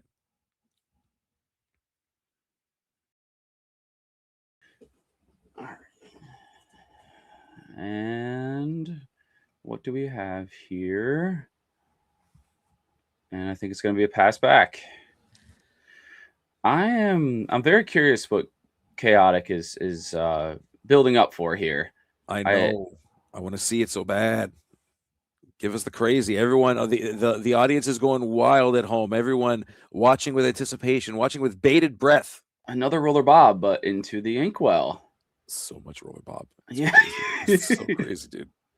And Ink and Pass there. We're like in a skate rink right now. Like I'm just envisioning that we're like casting glimmers in a skate rink.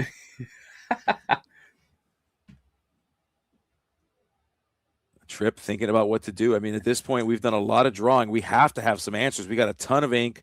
We have a lot of ability to do so many things, and we've got just the world's most terrifying Ebenezer Scrooge sitting here. And yeah, we're gonna go ahead and quest with it, and we're gonna boost with it, and we're gonna draw with it. Oof, this is scary. Yeah, Chaotic's gonna has to try to disrupt this side of the board over here because Trip is just gaining so many resources every turn. Yeah, and we're kind of deploying these smaller characters. We're valuing just having more characters rather than we're valuing going wide rather than going tall. And of course, what I mean by that is we're putting down lesser cost characters and valuing the number of characters rather than maybe playing a 5-drop or playing a 6-drop. We know that we have Soli, but Trip is not really going to use that Soli because there's not a lot of value in the discard to use it right now. So holding on to it for a better time, and then we're seeing like this kind of go wide strategy on Trip's side of the board right now. Counting the cards on this Scrooge. I think Chaotic was trying to figure out how much strength it actually has here. Maleficent Dragon into the Inkwell. And we see a Demona. Ooh, okay, there you go. Yeah, that's pretty good here. So Demona is going to get, I believe Chaotic was able to draw at least one card from that Demona. Trip, if Trip not able to draw anything, he's got way too many cards. But all these characters that were deployed, Trip now we're doing some math here. Ooh. And it looks like the medallion weights does make that math suit up. And we just lost a bunch of characters, including a Maleficent Dragon. And Eric, let's not forget, we have a Soli that is waiting in the wings to bring something great back. So Trip probably a little bit upset about losing an 8/8 Scrooge, but maybe not that upset. All right, Gaston is played right on Demona's worst enemy right now. That was so powerful. Like the Demona effectively creating a board wipe situation for itself. Demona exerted the characters. Chaotic took a gamble and sent those characters into one. So while we took eight cards off the board because of all the boosts, Demona was by itself and effectively board wiped itself with the Gaston as we play that Aladdin here, that boost Aladdin. The perfect card to play right now. So now Jebediah and Liquidator could get some lore here. So good. Such a good card. It's almost as if Trip has been waiting for this moment the entire game. It's almost as if he planned it this entire time. Quest. Yeah, we're calling it a quest, but it's like a quest, but not really. Yeah, turn sideways for lore. It's a pseudo quest. We love it. Oh goodness, Chaotic Wonder has to be feeling some kind of way right now. This is not where you want to be. Trip Allen just controlling the board right here.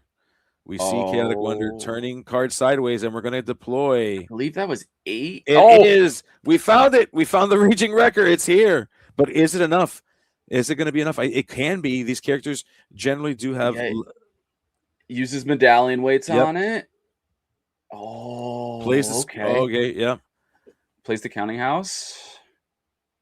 And yes, so we're using it. We've board wiped Trip Allen. We're going to go ahead and boost the Scrooge. This is the turning point here. Chaotic Wonder may have been able to lock this here. We're going to see just how powerful of a move that was. Can Trip Allen recover, or does Scrooge's counting house start spiraling, start gaining exponential value? We're about to find out. Oof, what a turn. Who needs to be prepared? Who needs it? Soli, the new boss, finding some employees. I didn't catch it. I think it was. It was either a copper or that Sully and Boo that he just shifted right on top. I unfortunately did not catch that, but that Sully and Boo is creating a very interesting loop here. So for those of you that are not in the know, the new boss Sully allows you to find a character. Sully and Boo can be shifted on both or either Sully and or Boo. And when Sully and Boo is banished, you get to replay the characters that are underneath it for free. So what you effectively have is an infinite loop that keeps bringing back a Soli, that keeps bringing back a character. It can continue to be Soli and Boo, so you can keep doing it over and over and over again. And if you have multiple Soli and Boos and multiple Solis, suddenly you've got this factory just continually bringing characters back in. It gets really, really nutty.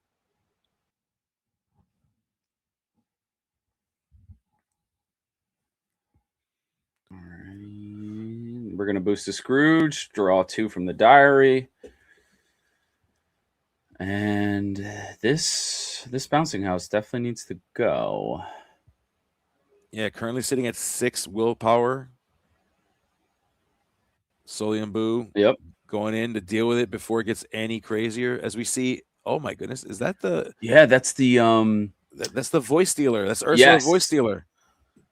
Interesting. Such awesome tech in this deck. Cards, so additional ways to force your character to exert and potentially play songs for it. This is awesome. Love to see it.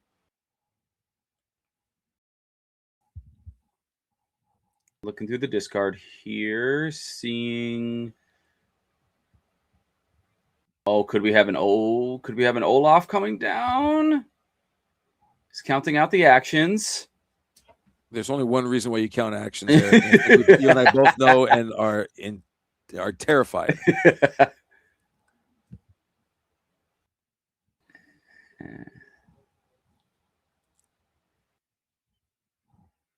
Double no. Olaf.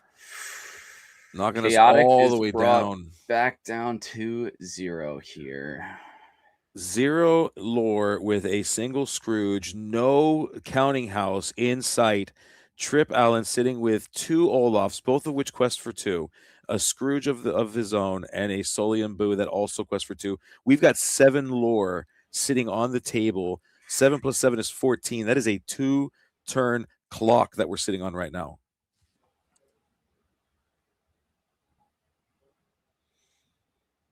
Medallion waits for the Scrooge, deals with the Soli. Okay. But here we go. We're about to do it again. So we're going to redeploy the Soli. We're going to reveal the Soli and Boo that went to the discard pile. Going to put it right back in our hand.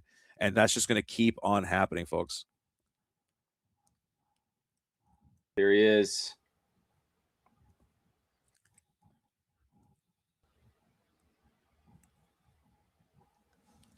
Another Ralph. No. Yep. Oh my gosh.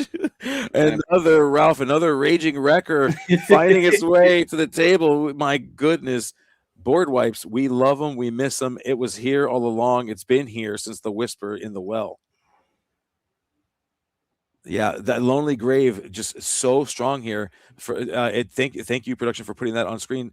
The Lonely Grave is really what facilitates that. You exert the Lonely Grave. You can banish a chosen character of yours to put the top card of your deck face down, and one of your other characters in the inkwell. So not only are you ramping yourself, you're getting lore. You've also are getting a chance to banish that Wreck-It Ralph with the medallion weights on top of it, which increases its strength, which allows you to boost the strength of that Wreck-It Ralph. Does the ability, gets the Wreck-It Ralph to 5 strength. It is such an insane combo. But boy, oh boy, when you get it off, it is so good. It feels so powerful. And shout out to the audience. Timu B prep, I believe, was the term used for it. That's perfect. That's perfect. But after both board wipes, Trip is able to establish a board again, while Chaotic is playing one character at a time here. Yeah. Yep. As we see, we're making a deal. We're the deal maker. Of course, Trip Allen's saying, just draw him. I don't need to get rid of this Soli and Boo so easily. Oh, Demona. Okay. And really, it's to draw, because all of our characters are still drying, so unable to challenge with them. But hey, drawing 3 cards is drawing 3 cards, Eric. You can't really beat that. No, you can't. You can't. That's why Demona is one of the best cards in the game. It's to exert all characters. If you have an empty hand, you draw 3. Hey, if you have 2 cards, you're still drawing 1. Yeah, I don't hate it, especially that Trip is being super greedy, having so many cards in hand and drawing for that for the diary. It was essentially a free draw, but we see Gaston again for the second time targeting the exact same character, dealing with the Demona and not allowing it to get anything more than just a couple of cards drawn to hand. And we see Red Alert that deals with it. And because we have a monster in play, folks, we also get to activate the second part of that ability, which is that our opponent will lose a lore. But you got to have lore for that to matter. Yeah.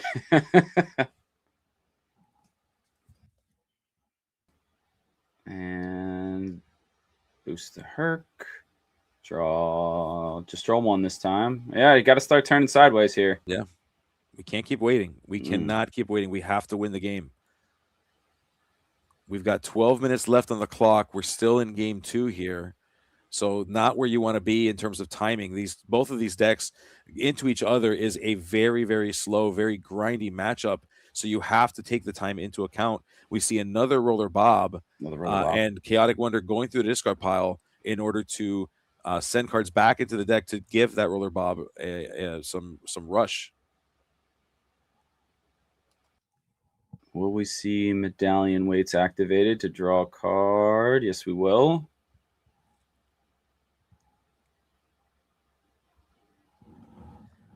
Yep, Roller Bob will deal with the Solium Boo, but we redeploy the new boss again. We bring the Solium Boo back to hand. Just keep the cycle alive. Man, that's such a good combo.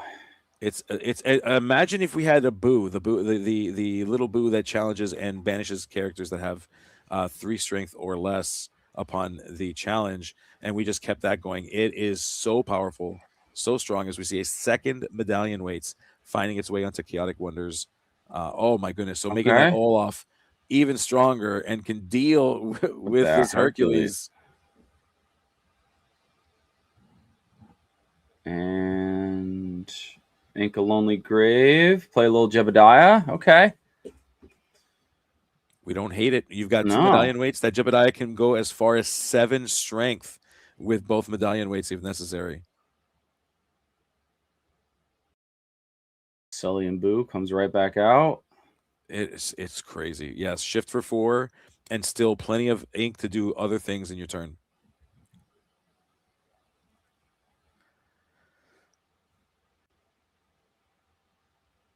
Look at it, just questing for so we're just constantly bringing it back, constantly having a 2-quester, unafraid of what's going to happen to it. Because fine, you use the Medallion Weights on your Jebediah, challenge my Solium Boo. You have to. That's great. I'll just keep bringing it back. I'll just keep on bringing it back. It does not matter. As we play Scrooge, we play the God of War. We boost the Scrooge, which allows us to ready the Solium Boo because of the God of War's ability.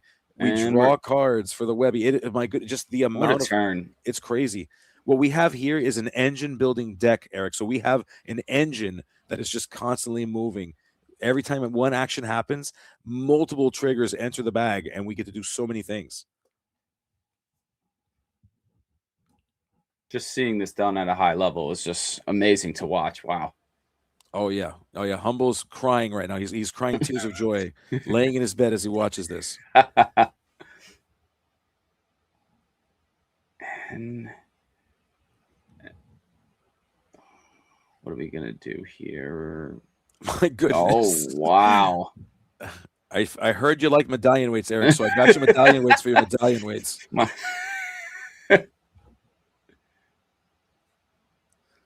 So much strength, so much card draw. You thought the Webby's Diary was annoying for card draw. Medallion Weights, I punch you for 1 million and draw about as many cards as we play Hades. You could draw 2. It looks like both players are getting pretty low on cards here. Yeah, you're not kidding. I mean, those stacks are very small. We see more characters finally finding their way out on Chaotic Wonder's side, trying to fight back, trying to get somewhere in a place where we can start questing. But Trip is on a questing fest and just saying, I don't care if you deal with this with my Solium Boo. I'll just keep on bringing it back. Trip Allen doing a quick touch of the deck, noticing that it is small. We're going to go on a full-on quest with these 2 characters, taking us all the way to 15. Again, challenging Chaotic Wonder to deal with the Solium Boo just to keep the loop alive. We also have so many resources in ink. but we're going to boost. Boost ready. Yep. Yep. Now the question is, are we going to draw, or is Trip going to hold off because of how close we are? I think Trip is making the decision now to slow down the draw, because that could be very dangerous. And 7 minutes and 40 seconds left on the clock. Not enough time to get into game 3. This may be forced into a draw scenario unless Chaotic can figure out a way to claw this back and win this game for the Guardians of the Light. As we know, they need this victory. They need every win they can get. Hercules on the board here, and got to deal with the board. Let's see what we can do here. If the Scrooge is taken out, still does not have game on board, would be questing the 19. So let's see what Chaotic can do here. I don't think playing another Ralph is enough. No, I don't think so either. I mean, we are, I mean, we're trying to map it out. It looks like Chaotic Wonder does believe that they're still in a good spot, that they can continue the fight, and they do go ahead and they deploy the Wreck-It Ralph. The medallion weights is going to increase its strength to exactly what is necessary in order to be able to use the Lonely Graves to then banish itself, to then wipe the board again. So Chaotic Wonder, that's the thing about board wipes, Eric, is that you always are kind of in the game. So like for people who might be thinking like, well, why don't you just give it up and go to game 3? The problem with a board wipe is it always puts you back in the game. And so like to give up the game when you know you've got an impending board wipe, the game could turn on its head at this very moment. What was played there? That was the, I believe that was, oh, that's hard to see in the glare. Urs? I'm not sure. It was tough to see, unfortunately. The glare made it hard to identify. A Raging Storm was under that? It was Cusco. It was a Cusco. Oh, okay. Drop a Cusco down, draw a card. And I believe he gave Tinkerbell, boosted it up with medallion weights instead of questing before the Ralph, just to draw an extra card there. Yeah, as we see the Sully and Boo again with the new boss combo, just does not stop. Can't stop, won't stop, Sully says. Just continuing on as we're going to ink a medallion weights. We are going to just continue what we're doing here. And a second Sully and Boo means that the combo continues, friends. As we bring back an Olaf, I think at this point, if Chaotic wants any shot at a game 3, oh my goodness, but we're going to deploy a second Sully and Boo.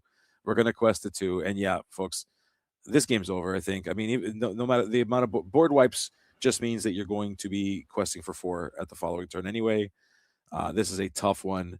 Chaotic showing that there's 4 cards in hand. So tough. So tough. Can he clear? I mean, he just needs to clear the exerted Boo and Sully, but it's been a tough battle the last couple turns here. It really has. Yeah, it's been so tough. And it's interesting because like as the game continues, just if we do not get a conclusion to game 2, Chaotic Wonder, who currently has 1 victory in this matchup, will actually win the game. So we may be at a point now where Chaotic has to maybe stick this game out just for the possibility of winning the whole series. However, there's a secondary problem here in that their deck count is getting really, really low. So if we may deck out, one of us may deck out before we even get to that point. We're going to go ahead and boost the Wreck-It Ralph. We're going to use the Lonely Grave. We're going to do another board wipe. We're going to pass it over. But the problem here, folks, is we've got 2 new bosses that are no longer that immediately go from drying to dry when the turn passes. And then we're going to quest a 4 for the victory. Unless we have some trick underneath that I'm not aware of. It is an Olaf. It is a boost. Interesting. We're bringing back cards. We're trying to find something. We deploy a Jebediah. And we're going to pass, and I do believe that will represent the end of this game. It'll be a we're going to go to double shift quest. Yeah. So it's going to send us to a game 3 with 3 minutes left, unfortunately. Really, really rough. Really, really rough. That was tough. That took long. But what I love about that though is there was like excitement at every possible moment. Like there was never it was never a lull. Neither player was slow playing. But as I was saying earlier, if you're able to board wipe, it is hard to just give that game up because you could turn that game around. You really, really could. It's tough to give it up when you're in that position. Yeah, and board wiping with the Wreck-It Ralph, I love to see it. Oh man. I remember when that card first came out, people were comboing it with Lonely Grave. I thought it was great. And to see it be played in Ruby Amethyst, very spicy. I like it. That's what the ICL is about. We love a good spicy dish here on the ICL. That is for sure. And there's nothing quite as spicy as a Soli coming back a bunch of times, a Wreck-It Ralph removing things from the board. Oh my goodness, a bunch of medallion weights, a bunch of Lonely Graves. So much fun. I see. I believe 2-1-3. 2-1-3. Oh, look at. Okay, so Trip. I'm a fan of Trip's strategy here. The strategy is the one that I deploy, which is same. I go same, and that's it. Yeah, I'm an opposite guy. Yeah, I like less words, which is funny because I cast and I talk so much. So when I play card games, I try to be like same. No, it's not true at all. Actually, if you ever play against me in a tournament, I will not shut up. My opponents hate how much I talk. I feel bad for them. Actually, at the end of the match, they have headaches. Strategy.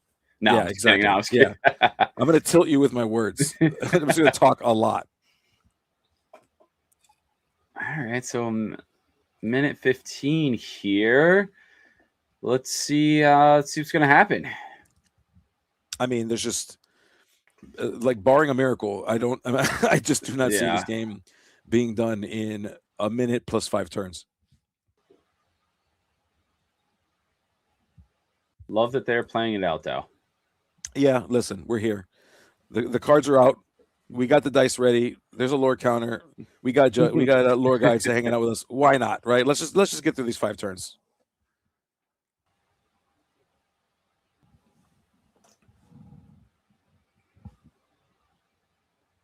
Okay, here.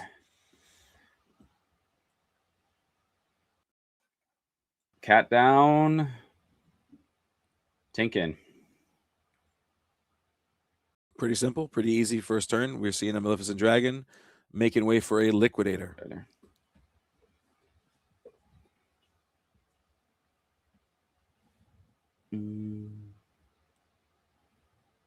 Yeah, let's get as much lore as we can here.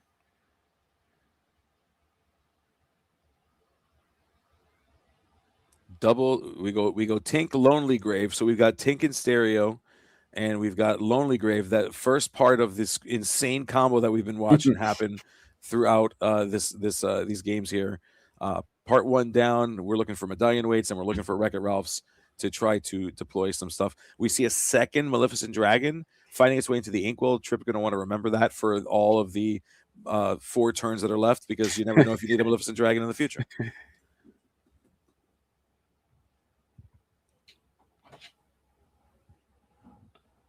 Okay, Liquidator trades into Tank.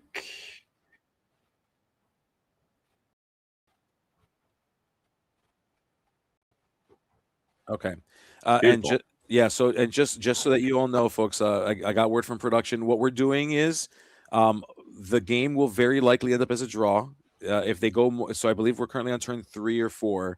However, they are going to finish this match for the benefit of the audience. So we are going to get to see the conclusion while the match will be a draw and will be recorded as a draw.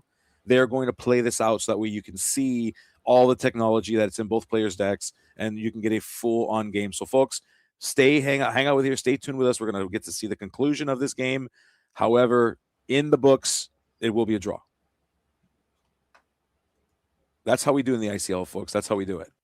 I love it. Aladdin comes down. I believe this is turn 2.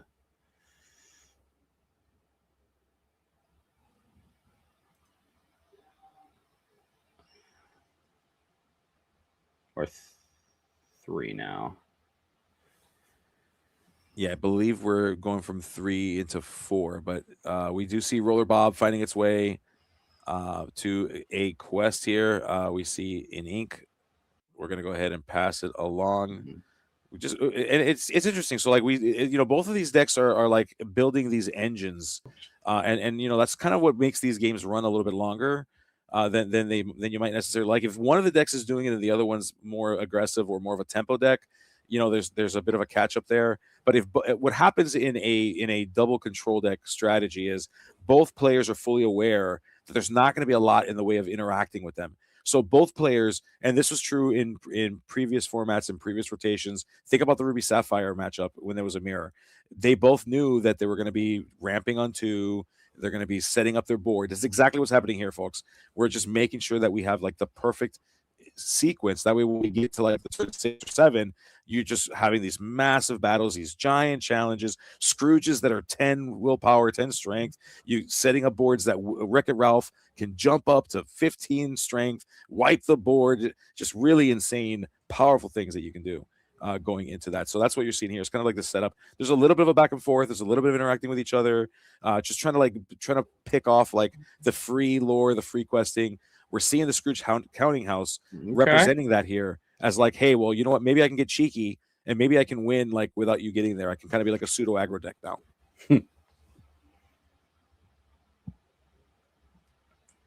Okay.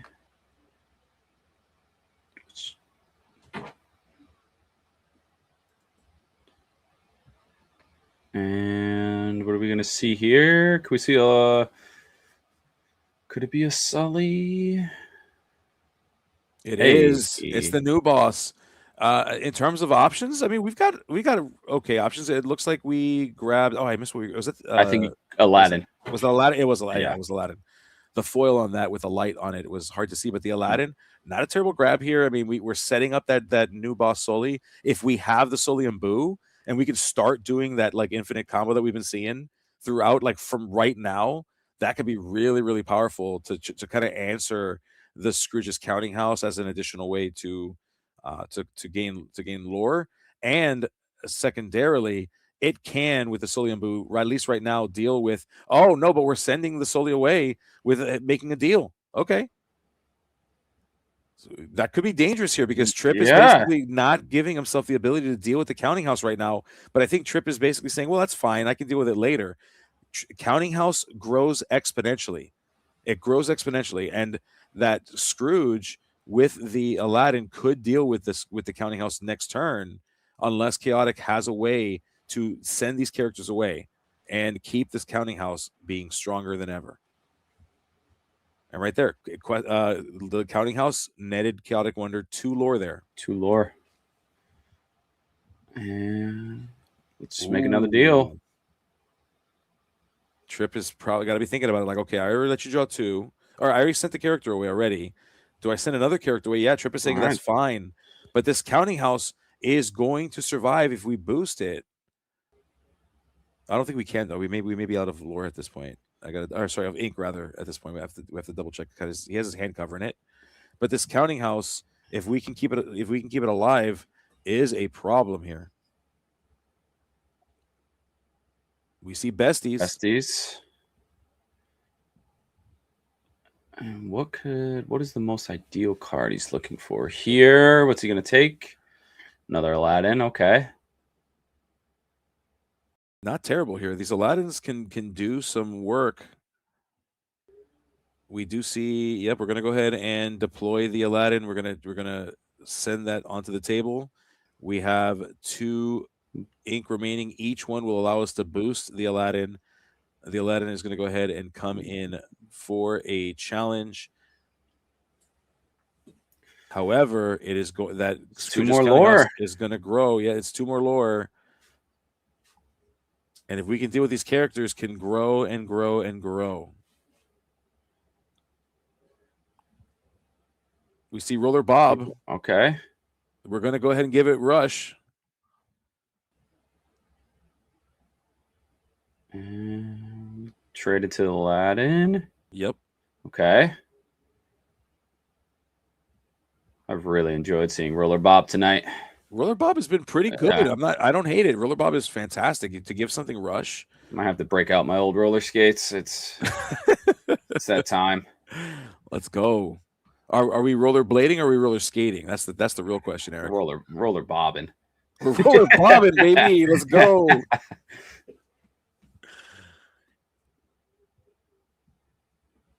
And Chaotic is getting up there pretty at a great pace. Yeah, I mean, I'm telling you, you think it's not a lot, you know. You look at this little quaint 4 willpower location. It's got 1 lore pip on it, but you put one card under that thing. You boost it 1 time. You start skipping up by 2. It really makes the difference there. I mean, this thing netted, I think it was 6 lore or 7 lore overall over the course of this game. We do see Trip going ahead and playing the new boss, finding a character. I didn't quite catch the character that we found. But yeah, going to be able to start doing some crazy stuff as we start to set the board up. Now, Trip hasn't found the Webby's diaries yet, which is also slowing down Trip's ability to find more cards. I think if we had found the Webby's diary earlier, we'd be seeing a significantly different board state right now. But Trip just kind of playing a very fair game, while Chaotic has kind of been trying to take advantage as best they can, using these like lull moments to gain lore from the counting house. Not, you know, and really that's all we're seeing from that. We're not trying to lose these Hades just yet, so we weren't willing to risk them just quite yet. Trip exerting 4 ink. We're going to play the red alert. We're going to deal with a Hades, leaving Chaotic Wonder with a lone Hades. We do have a monster, which means we get -1 lore on Chaotic Wonder side. And we're going to start questing. Chaotic last turn did just inked and passed, so he's working up to something here. Could we see the Raging Wrecker next turn? We may. That's a good point. We could be there, but we are playing Scrooge. We're boosting Scrooge. We're creating some very powerful characters here. We're going to go ahead and pass. So very soft hand. That last card's got to be pretty expensive, I think. So might be looking at something, to your point, something like that Raging Record and not having the ability to do much with it right now. That stinks of uninkable in hand for Chaotic Wonder. Slushy comes down. Slushy's so cute. We love Slushy. Yeah, Slushy's awesome. Yeah, I when that card first came out, I believe it was Winter Spell, and it saw some play right away. But I'm surprised that we don't see it as much in the meta now. I know. I mean, it's tough, right? Because it's uninkable. It's got that 4-cost uninkable. It is evasive, though. It's a 5/5 evasive. So if you were worried about dealing with an evasive board, especially where this meta is going right now, Slushy feels like a fantastic inclusion. Yeah. To deal with some of the direction that we're moving in this meta, as we see another deal-making Hades finding its way here, choosing the Sully and Boo, and Trip is saying, "Yeah, you know what? I don't need you to draw more cards. That's fine." Trying to keep Chaotic Wonder choked of resources. There you are. That's what it was. It was a 9-cost Maleficent Dragon finding its way into the Inkwell, and Trip identifying that Chaotic's hand was basically useless and was not about to give Chaotic a chance to use anything of value.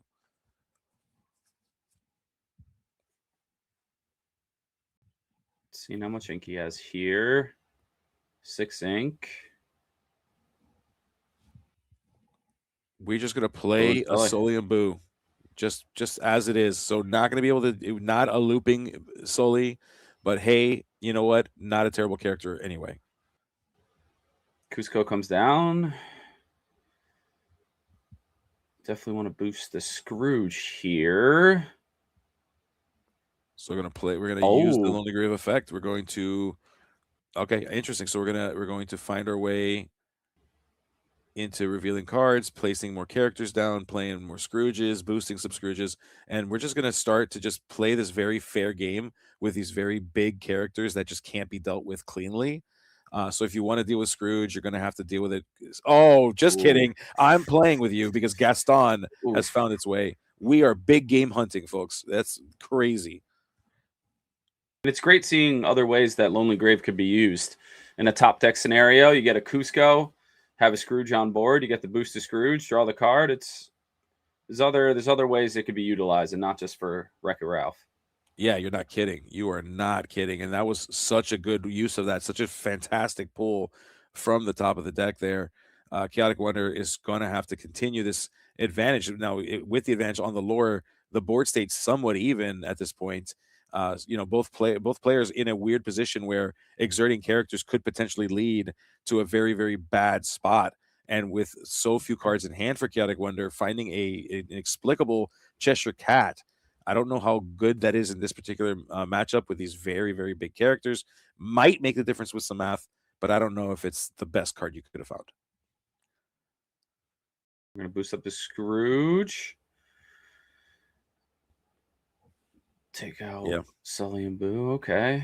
And yeah, you still can't turn those Hades sideways just yet.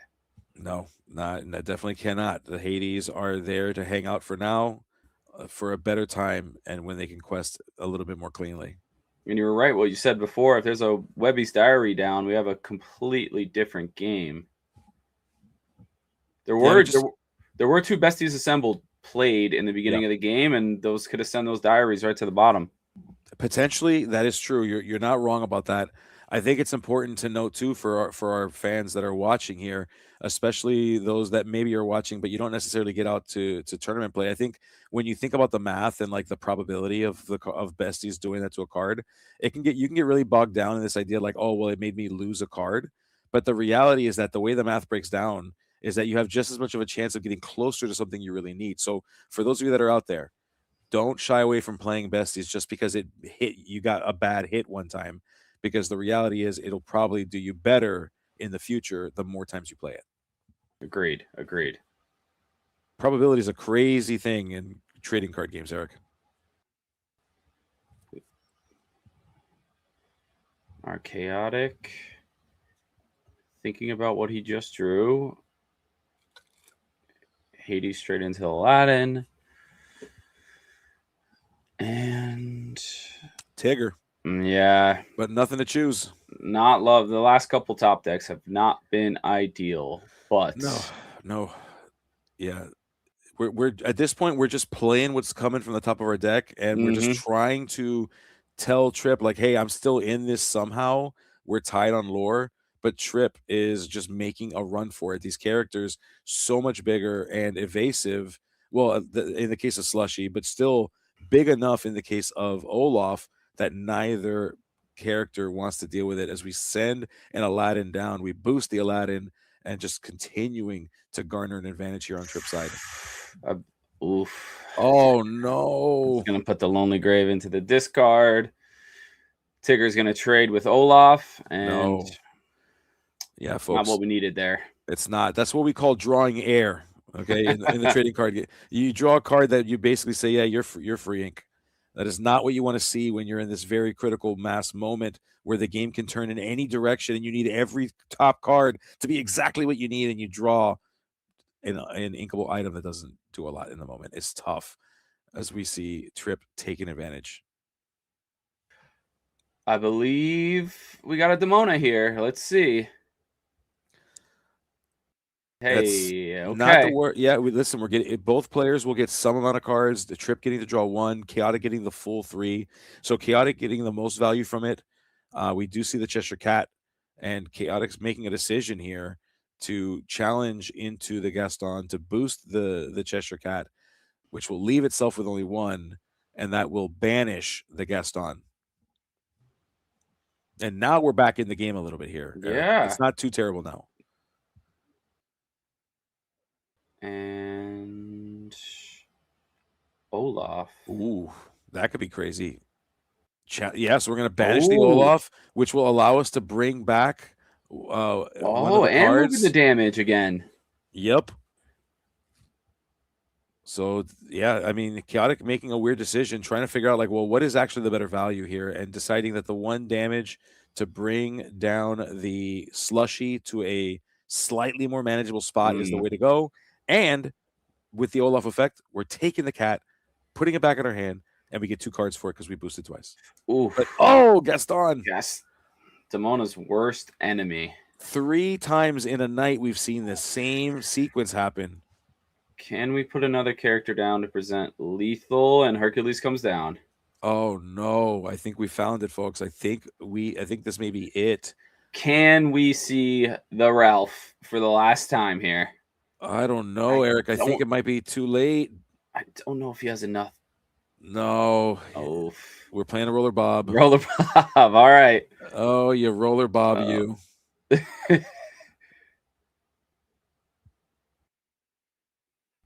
Oh my goodness. Yeah. And 2 characters. And then has to trade into the Aladdin and hopefully put something else down. But it is not looking good for Chaotic. No, that's an understatement. This is so rough.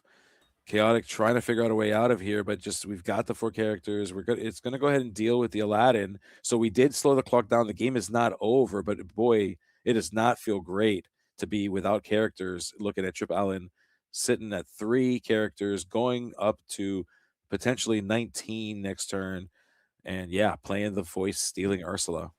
I was really hoping to see what songs. I mean, maybe he's playing the Ursula for just a body. I don't think so. I'm curious to see what songs he has in there. It might just be like a 5th or 6th ISIS, right?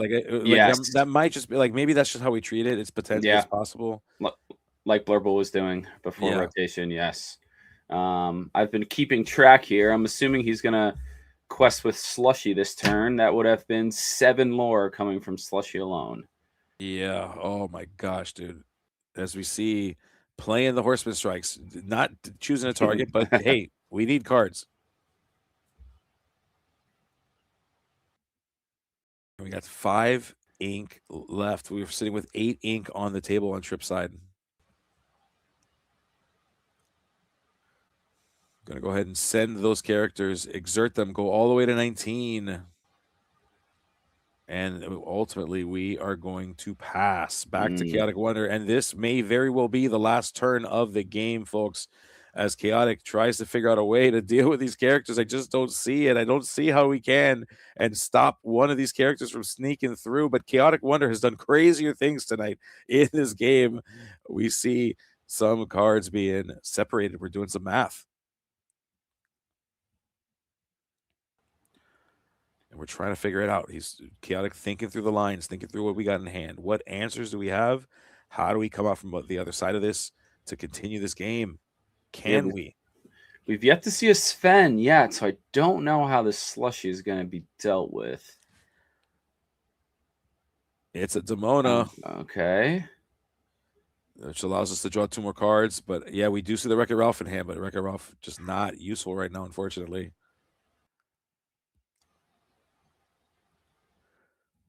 Ink Animus Incredible. Playing a baby head. Yeah. And we're playing through the turn. We're playing the game. Respect it. It's not going to be enough, folks. We're not going to get there. We're just not. Olaf going in. What was the... challenged the baby head. Yep. Yeah. Yep. And there you go, my friends. That results 8 lore. 8 lore for that Slushy. 8 lore from a Slushy. That is crazy. What a game that was. A reminder, folks, though, while we did get to see the conclusion of this game was recorded as a tie because of the fact that the game did go to time. However, for the benefit of the audience, we wanted to see the whole thing. And thank you to both players. Thank you, Trip. Thank you, Chaotic Wonder, for being great sports, playing this through and giving us one heck of a show. And man, I was so glad to have seen it. That was some crazy technology, Eric. Yeah. Oh my, seeing Wreck-It Ralph back in, even the Lonely Grave, a couple Cusco combos, a couple Cheshire Cat combos. It's a great tech card, and if you built a deck around it, you're gonna have these lines that could benefit you in any given moment. Yeah, certainly. I mean, it was a lot of fun to watch. It was so awesome to see. Congratulations to both teams on a great show. Unfortunately for the Guardians of Light, you did not get to secure the victory today. You will end tonight with 0 points. No points for you. NashVillains, congratulations to you all. You evil, dastardly individuals snuffing the light of the Guardians out and ultimately taking this. The villains sometimes have to win in order for the bigger story at the end to be even stronger. We are looking to try to get an interview in just a second here, so just hang tight with us, folks, so we can talk to one of these fine individuals. I'm curious which one we will choose. I'm guessing we'll choose Trip, considering that he won the show, the winner of the show. Yes. And I'd love to hear what Trip was thinking about through those games. But yeah, it was a lot of fun to watch, though. Yeah, it was a great matchup. What was your highlight for our round 3 there? I was really glad to see this because I thought I forgot that Wreck-It Ralph even existed, and so to be able to watch a combo deck do its combo and not just do the combo but do it multiple times, that's a good sign for me. So in card games, I generally love a good combo deck, and Disney Lorcana has generally felt like combo decks just can't be very viable in the meta, just given where it is. But to be able to see that this combo deck can do the combo multiple times, could have put itself in a bunch of good spots, that's a good sign for me to say, hey, like maybe there is this moment coming where like we can have aggro decks, we can have tempo decks, we can have control decks, and maybe, just maybe, we can still have a meta relevant combo deck that isn't just a monstro combo.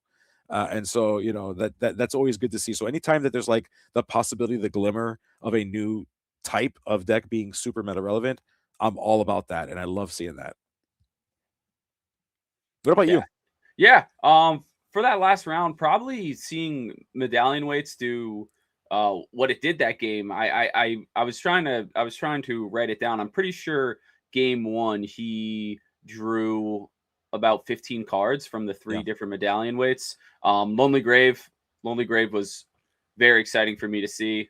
I've always been high on that card. It just doesn't have the right pieces to make it a very strong meta relevant card. But and I do enjoy watching Ruby Amber Boosties.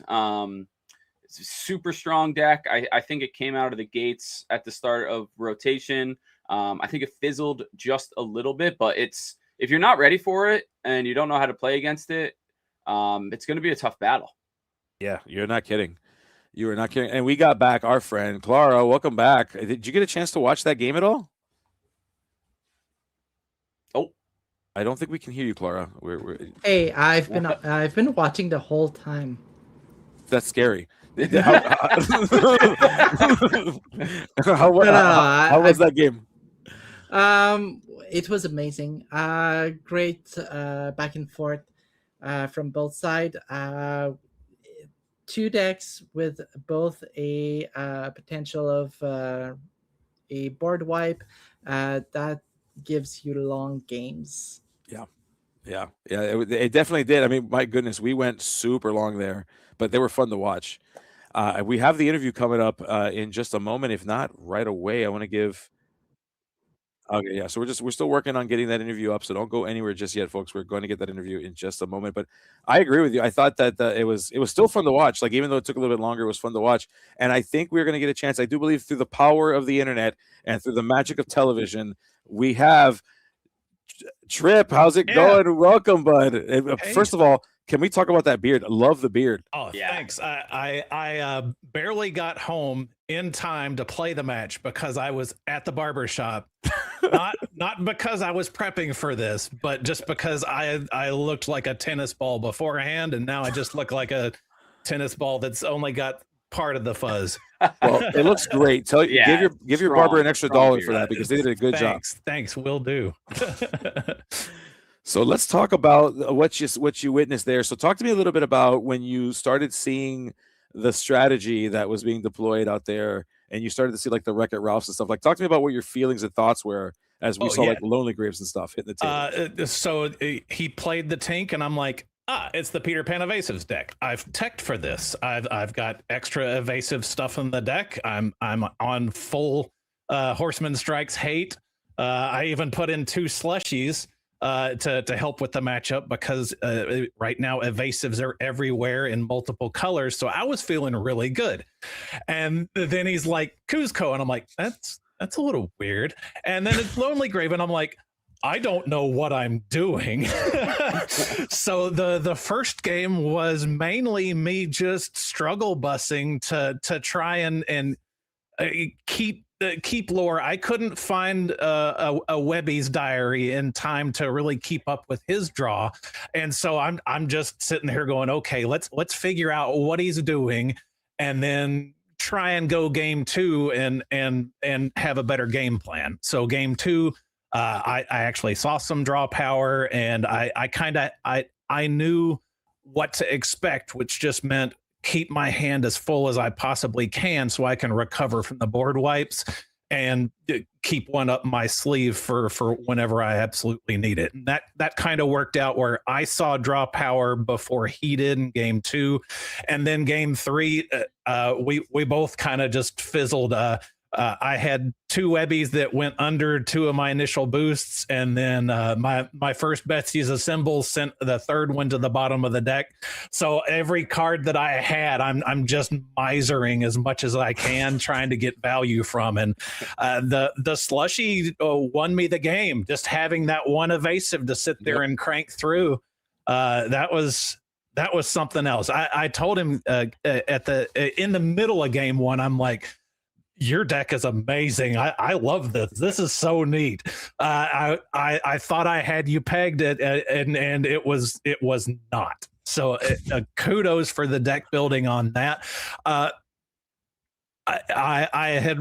Everybody's read Babyhead, and for whatever reason in my head I'm going, oh, it only procs off of characters. No, it's off anything, and so that's when I'm like, aha. That this deck is gonna go burr. Oh yeah. So that was really fun to see. I would have rather seen it from the stream's perspective instead of being on the opposite side of the table. But yeah, it was fun. Big grindy matches. Yeah. It was fun to watch. It's funny because, like, generally speaking, when these games go long, some people might complain, but everybody in the chat was like, "Oh my gosh, look how cool these decks are! This is awesome!" so it, like, even though the games went long, it was like every moment was enjoyable, and especially in that second game when it was like board wipe, board wipe, board wipe, board wipe. It's like, oh my god, like, when are they gonna stop? Like, this is insane. Yeah. So it was tough, man. It's tough, and just congratulations on that victory, Eric. What questions do you have? You really love. I want to hear from you. Yeah. So a card that we have been talking a lot about is Bestie's Assemble. When I first saw the card get revealed, I thought it was one of the better cards from the set. Gabe thinks the same thing. He thinks it's a really powerful card. I just wanted to ask you about including it in your Ruby Amber deck. How you feel about it? I just wanted to see how you feel about it. Clearly it's a double-edged sword, because if you're digging for, if you don't have a Webby's Diary yet, it is very dangerous to play. On the flip side of the coin, it helps you filter for your silver bullets. We're running 4 Gastons, but when it comes to the ability to fight the aggro, when it comes to the ability to fight the evasives, digging for those few evasives that I'm playing really matters. Or especially if I have a Webby's and I'm trying to find any kind of boost character that's not a Hercules, so that I can be more efficient with it. It really helps to dig for that. I'm playing 4 red alerts. I'm playing 4 horseman strikes. So it's, even if I filter past one of those, it's not the end of the world. It's more about just finding the right character at the right time. The meme version of the deck has more of the Sully and Sully Boo line. I'm only running 2 and 2 this week. I backed down from another shift set of that to make room for the 2 5/5 evasive guy. The slushies. I was squishy. The slushies. So I backed off of that, and then I had 1 horned king as like the end all be all of, like, okay, I've got Olafs in the discard that are basically free, so that I can just put them all back out and win a game that way. But it's been a win more, and it's definitely a fun play at local leagues, not on stream. So I kind of, sort of, especially in that second game, kind of wished I'd had him, because that would have been pull it out of nowhere and been fun. But yeah, I'm comfortable with the deck. I've been playing it since the full set was released. The first weekend we had a CCQ in Mississippi, and I brought this there. So this has just been my deck for the set, even when it has some terrible matchups, especially into the green steel evasive package. That one's a rough matchup, but yeah, especially with more of the evasive control stuff coming into the format right now, with some of the recent wins. I feel like it's A tier, not S tier, but A tier. And I've just played it so much that this is what I'm comfortable with. Yeah. Yeah, I think people oftentimes focus on the deck, or like you just mentioned, like the tiers. Like we rank the decks across the meta, but people generally will underestimate the importance of just having the reps, like having the practice, and like the value that has in your ability to pilot that deck better than someone who might be doom switching week to week from deck to deck. Right. So, and I doom switch on duels all the time. When it comes to blinging out a deck with all foils, though, this is the one that I'm gonna bring to every set champs and everything this season. Good. Yeah, I'm glad to hear it. Please take pictures. Let me know. I want to see pictures of all the slushies, of all the Olafs and everything that you get out there. So thank you. Thank you again for playing these games with us. But before we let you go, on behalf of your team, I want you to have the opportunity to share whatever it is, to give your thanks, all that stuff, my friend. You have deserved it with this epic performance, my friend. First off, thanks to NashCana, the local Nashville community. Thanks to the NashVillains, which is our branch that is more aligned with traveling to big tournaments. Thanks to my wife for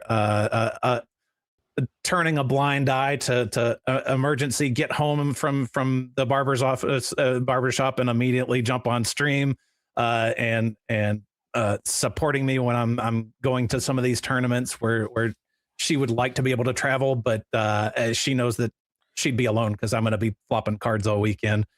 And thanks to all the judges, whether or not you're a part of the ICL, or you're just a local judge for a shop, or a judge at a DLC, you guys rock. You put in so much time in all of these brain twisters that come out with every set of, okay, well, how is it that TPO's different from inking a regular thing? And there's all these things that we as a community turn to you guys for, that help us smooth-brained people kind of get that leg up and get a little past the rules so that we can play the game that's fun. And yeah, thanks very much, guys. I appreciate all of you as well. Hey, no problem. It was our pleasure. I mean, yes. We love doing it. And I love the ICL. I love getting to be able to come out here and do this. And thanks to teams like yours for doing that, for sure. Absolutely. Enjoy it. All right, my friend. And with that said, give us the awkward wave. That's the magic. Awkward wave. It was a pleasure. Yay. That was awesome. That was so much fun. Oh, yeah. Wow. What a wonderful night. Yes. Extremely grateful I got the opportunity to do this. This was a lot of fun. Yeah, it was a ton of fun, and just the spice that we got to see, the different personalities, the people, the stories that the three of us got to tell today are going to be foretold for legends forever. And especially if all the viewers really appreciate that, well, continue following us, continue watching. And if you're not subscribed, like, seriously, what are you doing? Like, how can you follow this epic story? Seriously, go subscribe now. Thank you, Clara. Thank you. That's what I've been trying to tell Luke. Luke refuses to tell people to push the button, so I have to do it for him. Okay? Push all the buttons down there. And so I want to give you two a chance to say your goodbyes before we head out of here. So any final goodbyes, anything you all want to say, and then I'll take the last word before we send it over to somebody. Claire, you want to go? Yeah, sure. My name is Clara. You may know me as Questing Queen online. You can find me at anything Questing Queen TCG, and also on your TV screen for the ICL or in challenges. So see you out there. Yes, I am super grateful for this opportunity. I've always wanted to try casting. I love the game. I love watching matches. I love playing. I love watching my friends play. So this was an honor. You can catch me on the ICL on Wednesdays with my team Inkatink. We're based out of Connecticut. And then you could follow me and my girlfriend. We are Pandaric Quests on all the socials. Again, grateful for everything. You guys were great. Gabe, you were amazing. I'm super happy I reached out to you before this, and thank you, everybody. Yeah, friends. And I'm Gabe. You can catch me on X at @ill_Gabe. You can also find me coming up on the 3rd week of September at the PPG Orlando Summit. I'll be getting my opportunity to cast there one more time. So thank you for that. And so please come on down. If you want a link to that, just go to my X account. I've got a link for you there so that you can sign up for some good times, for some games. They've got 8 different games being played, but of course the one I care about, the one I'll be casting, is naturally Disney Lorcana. So I'll see you all out there, and hopefully being able to bring you some of the finest games of Disney Lorcana that's out there. But with that said, folks, this has been ICL on a Tuesday night. We love you. We want to say thank you. And with that said, we're going to send it away over to somebody. I'm guessing FFT. FFT Battleground. I'm going to be doing that for the next few hours. That's awesome. Later, friends. Magical wave sends us away.